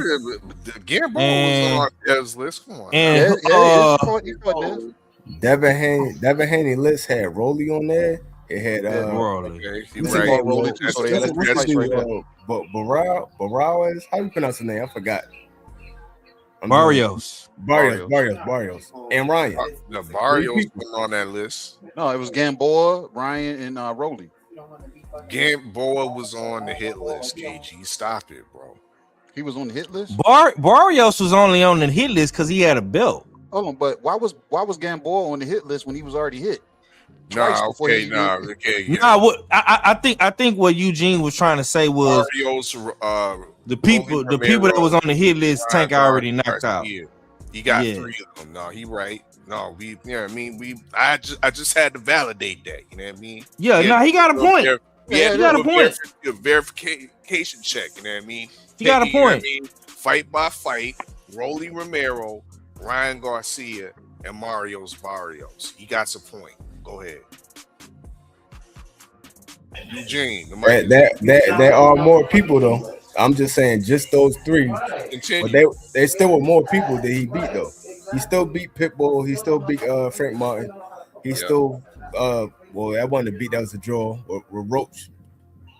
Yeah. He still beat what's the first? Leo Santa Cruz. It still were people that he beat. Hector Garcia, who had a belt at 130, even though he made a move up, but he still had a belt. So you still got to get people on his resume on top of the people. Yeah. 5. What you got to say on that? You ain't lying, bro. I think Tank Davis' resume is moissanite diamonds. It look good, but when you put that bitch under the diamond tester, it's fake. The most. Damn, you saying Frank big diamonds, bro? The most prettiest win that he has on his resume, to me, if I'm being completely honest with you, is Jose Pedraza.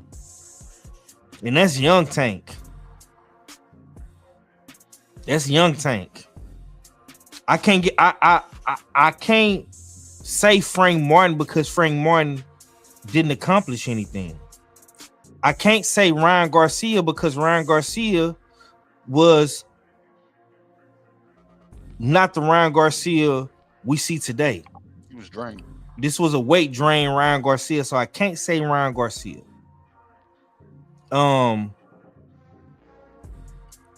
If you want to say Rolly Romero, that's cool. But like I say, Rolly was not accomplished neither. And Rolly has lost after the Tank fight as well. So like I say, I hear what bro is saying. He makes some good points, but keep in mind a lot of those guys that was on Devin Haney list, like a Barrios, a Rolly, a Ryan Garcia, all these guys are champions because Devin Haney is into the making the biggest fights, fighting champions. Something that Tank ain't really done too much of since he beat Pedraza. So, moissanite diamonds, buddy. Yeah. Damn. We got 9 minutes. 9 minutes for the damn office close. Close up the shop. Close up the lounge. Yes, sir. Eugene, you got anything else you want to bring out the or cook on before we close up shop?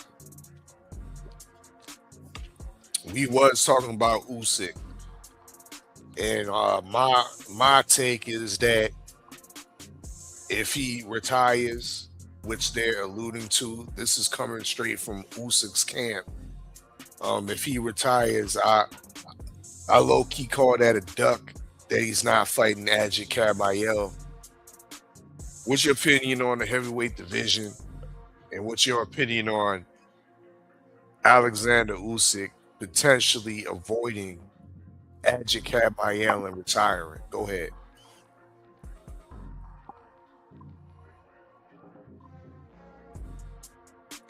That's something else he probably don't care about. Eugene, so I don't give a fuck about that shit. Yeah, man. I think it's time then. I think it's time, bro. Yeah. I think. Do me a favor, please. Get out of here. Get out of here, man. Shit, I'm saying. Yeah. He got the memo. What's going on, man? You know what I'm saying? We gonna use these last 8 minutes, so we gonna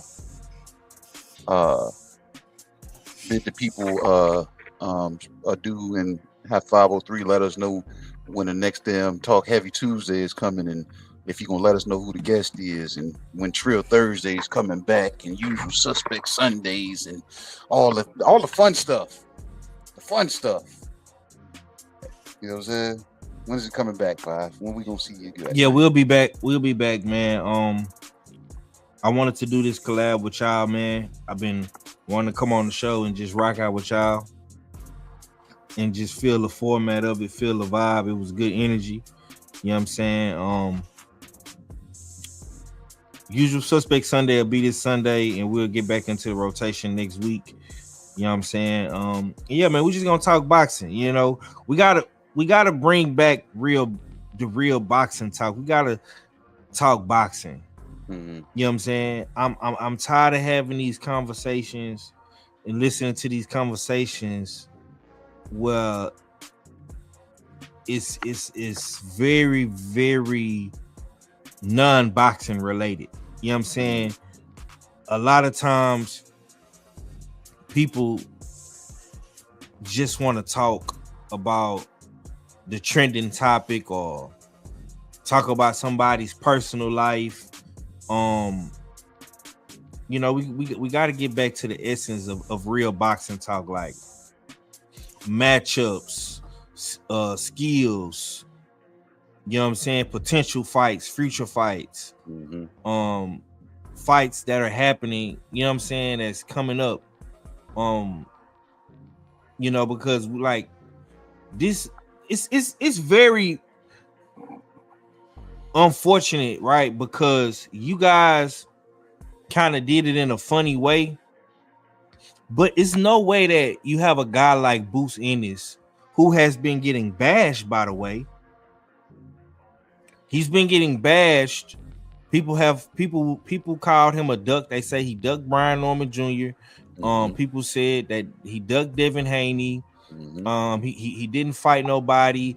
And the man is in a unification fight this Saturday.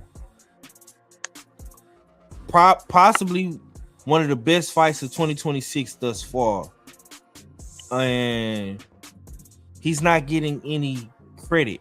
Nobody's talking about him because everybody wants to talk about Devin Haney and Tank Davis and Shakur Stevenson.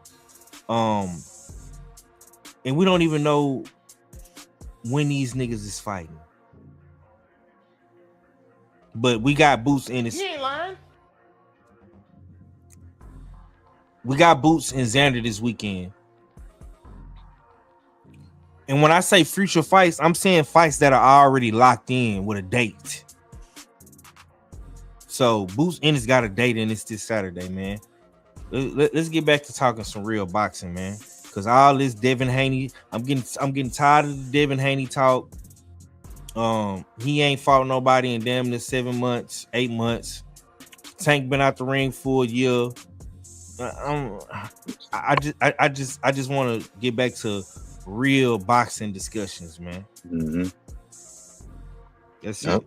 They ain't lying, man. You know what I'm saying? Telling the damn cold hard truth. What you got for the people, fella, before we turn these lights down and kick these people out? I'm kind of disappointed the people didn't take to the promo platter, KG. look, and the thing is, I kind of wanted them to, because I wanted them, you know what I'm saying, to say my piece when they came to it, because it's like, you know what I'm saying, there's a lot of them promotional companies that are promotional companies, but they don't put on their own shows. But you know what I'm saying, they always feel they can do it better. And I'm like, won't you do it better? Because at this point, almost everybody has access to the zone. And if you ain't got access to the zone, you got access to YouTube to put your cards on, or any other streaming damn networks that you can, you know what I'm saying, and investigate and say, you know what, I'm dare to be different and sell here. Because if you can sell anywhere, right? Usually, you know what I'm saying, if you're a straight salesman, these motherfuckers usually can sell ketchup popsicles to bitches wearing white gloves. You know what I'm saying? So if that's the case, let me see you do it without having to play second fiddle, third fiddle, fourth fiddle on an actual traditional promotional card and or the network that they are actually part of. So a lot of people don't want to mess with it, like I said, and the conversation that we heard, PBC might be playing a little different based off of them getting their golden boy, well, their once golden boy out of the way, and letting them know that he ain't bigger than the program, and we gonna do business with Turk before he loses his mind. So who knows? Because they said Al Hammond was one of the best damn promoters at one point in time. They also said Eddie Hearn was one of the best. They also said Jake Paul is making moving needles. You know what I'm saying? But all these people got their own networks, own actual promotional machines that they put their fights on. Not the people that are saying that they're the best promoters and they play second, third fiddle to somebody else. So, yeah, nobody wanted to talk about that because I was going to actually really get into that. So, it is what it is. No, well, KG, we're going to keep that on the menu. Most definitely. For the next time we open up the lounge, we're going to definitely keep that promo platter on the menu for the people to order. I mean, because I think it's definitely some items on that platter that people are definitely going to want to be served up and cook on. And for everybody that knows what's on that menu, I said carrots and celery. Don't get it twisted. A lot of people enjoy celery and carrots with their damn chicken wings. You know what I'm saying? Just don't be the parsley or the garnish on you know what I'm saying, on that platter and call yourself a promotional entity. That's what I'm saying. So you just can't be the lemon wedge, huh? Yeah, you can't. Can't. Nope. This was a dope one though. That was. This was. I typically, I told you backstage, KG, I typically don't like the panel formats. Yeah. I mean, this is supposed to be open mic.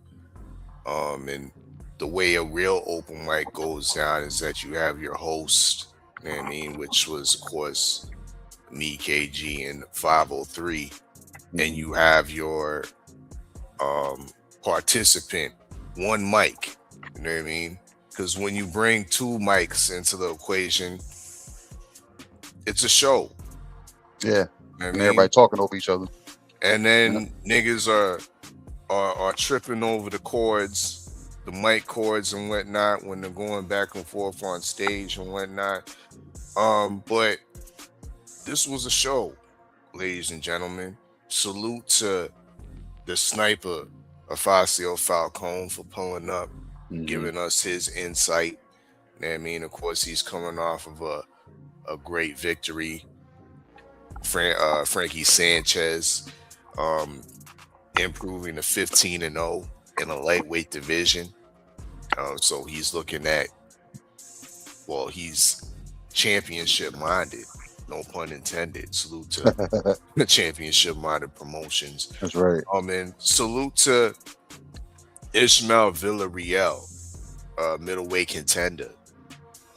As fought the likes of Callum Walsh. I mean, Brandon the Cannon Adams as well. Has a record of 16-3 with 12 KOs. My guy Ishmael is a power puncher for real.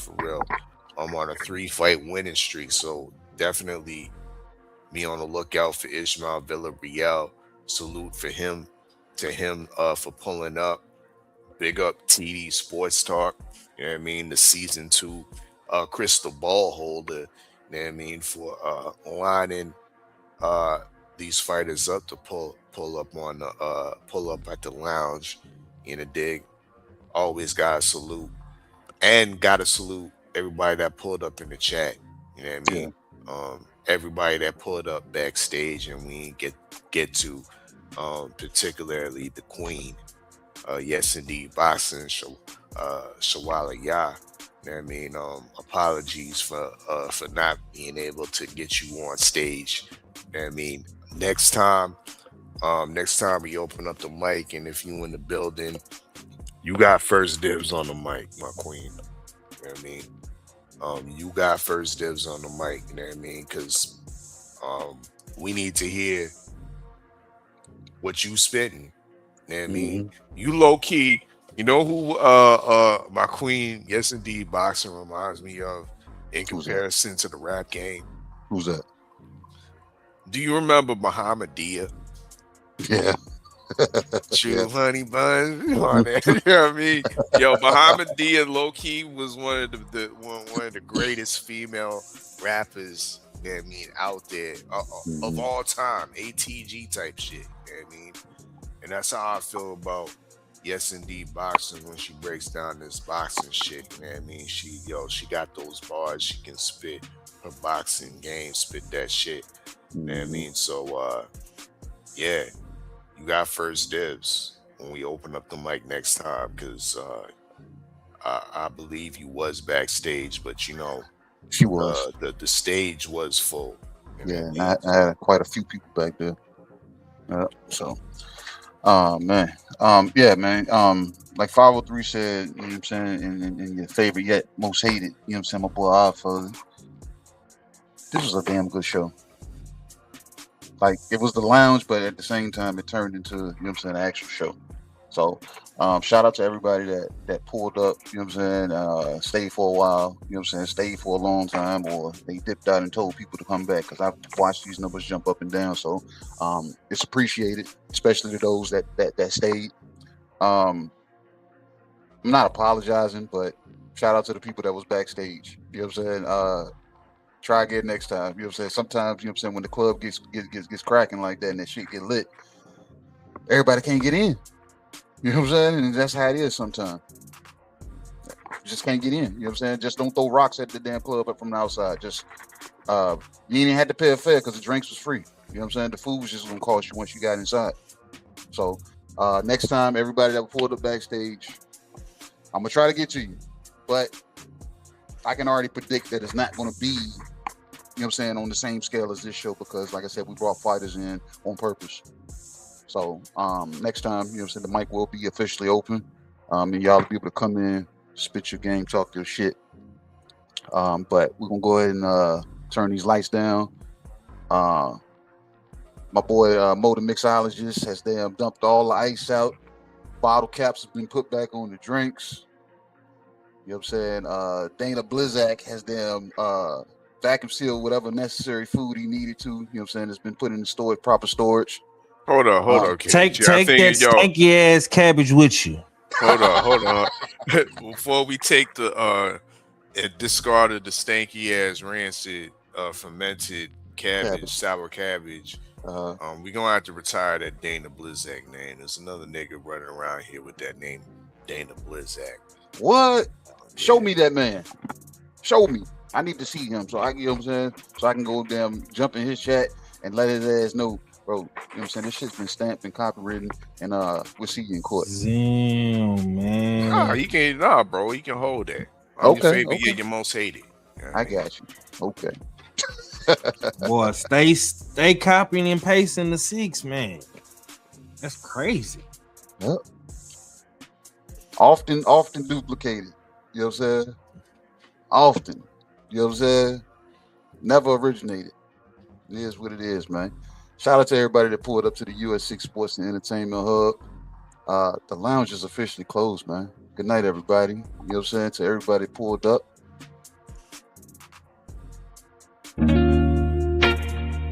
UsualSuspect6.com.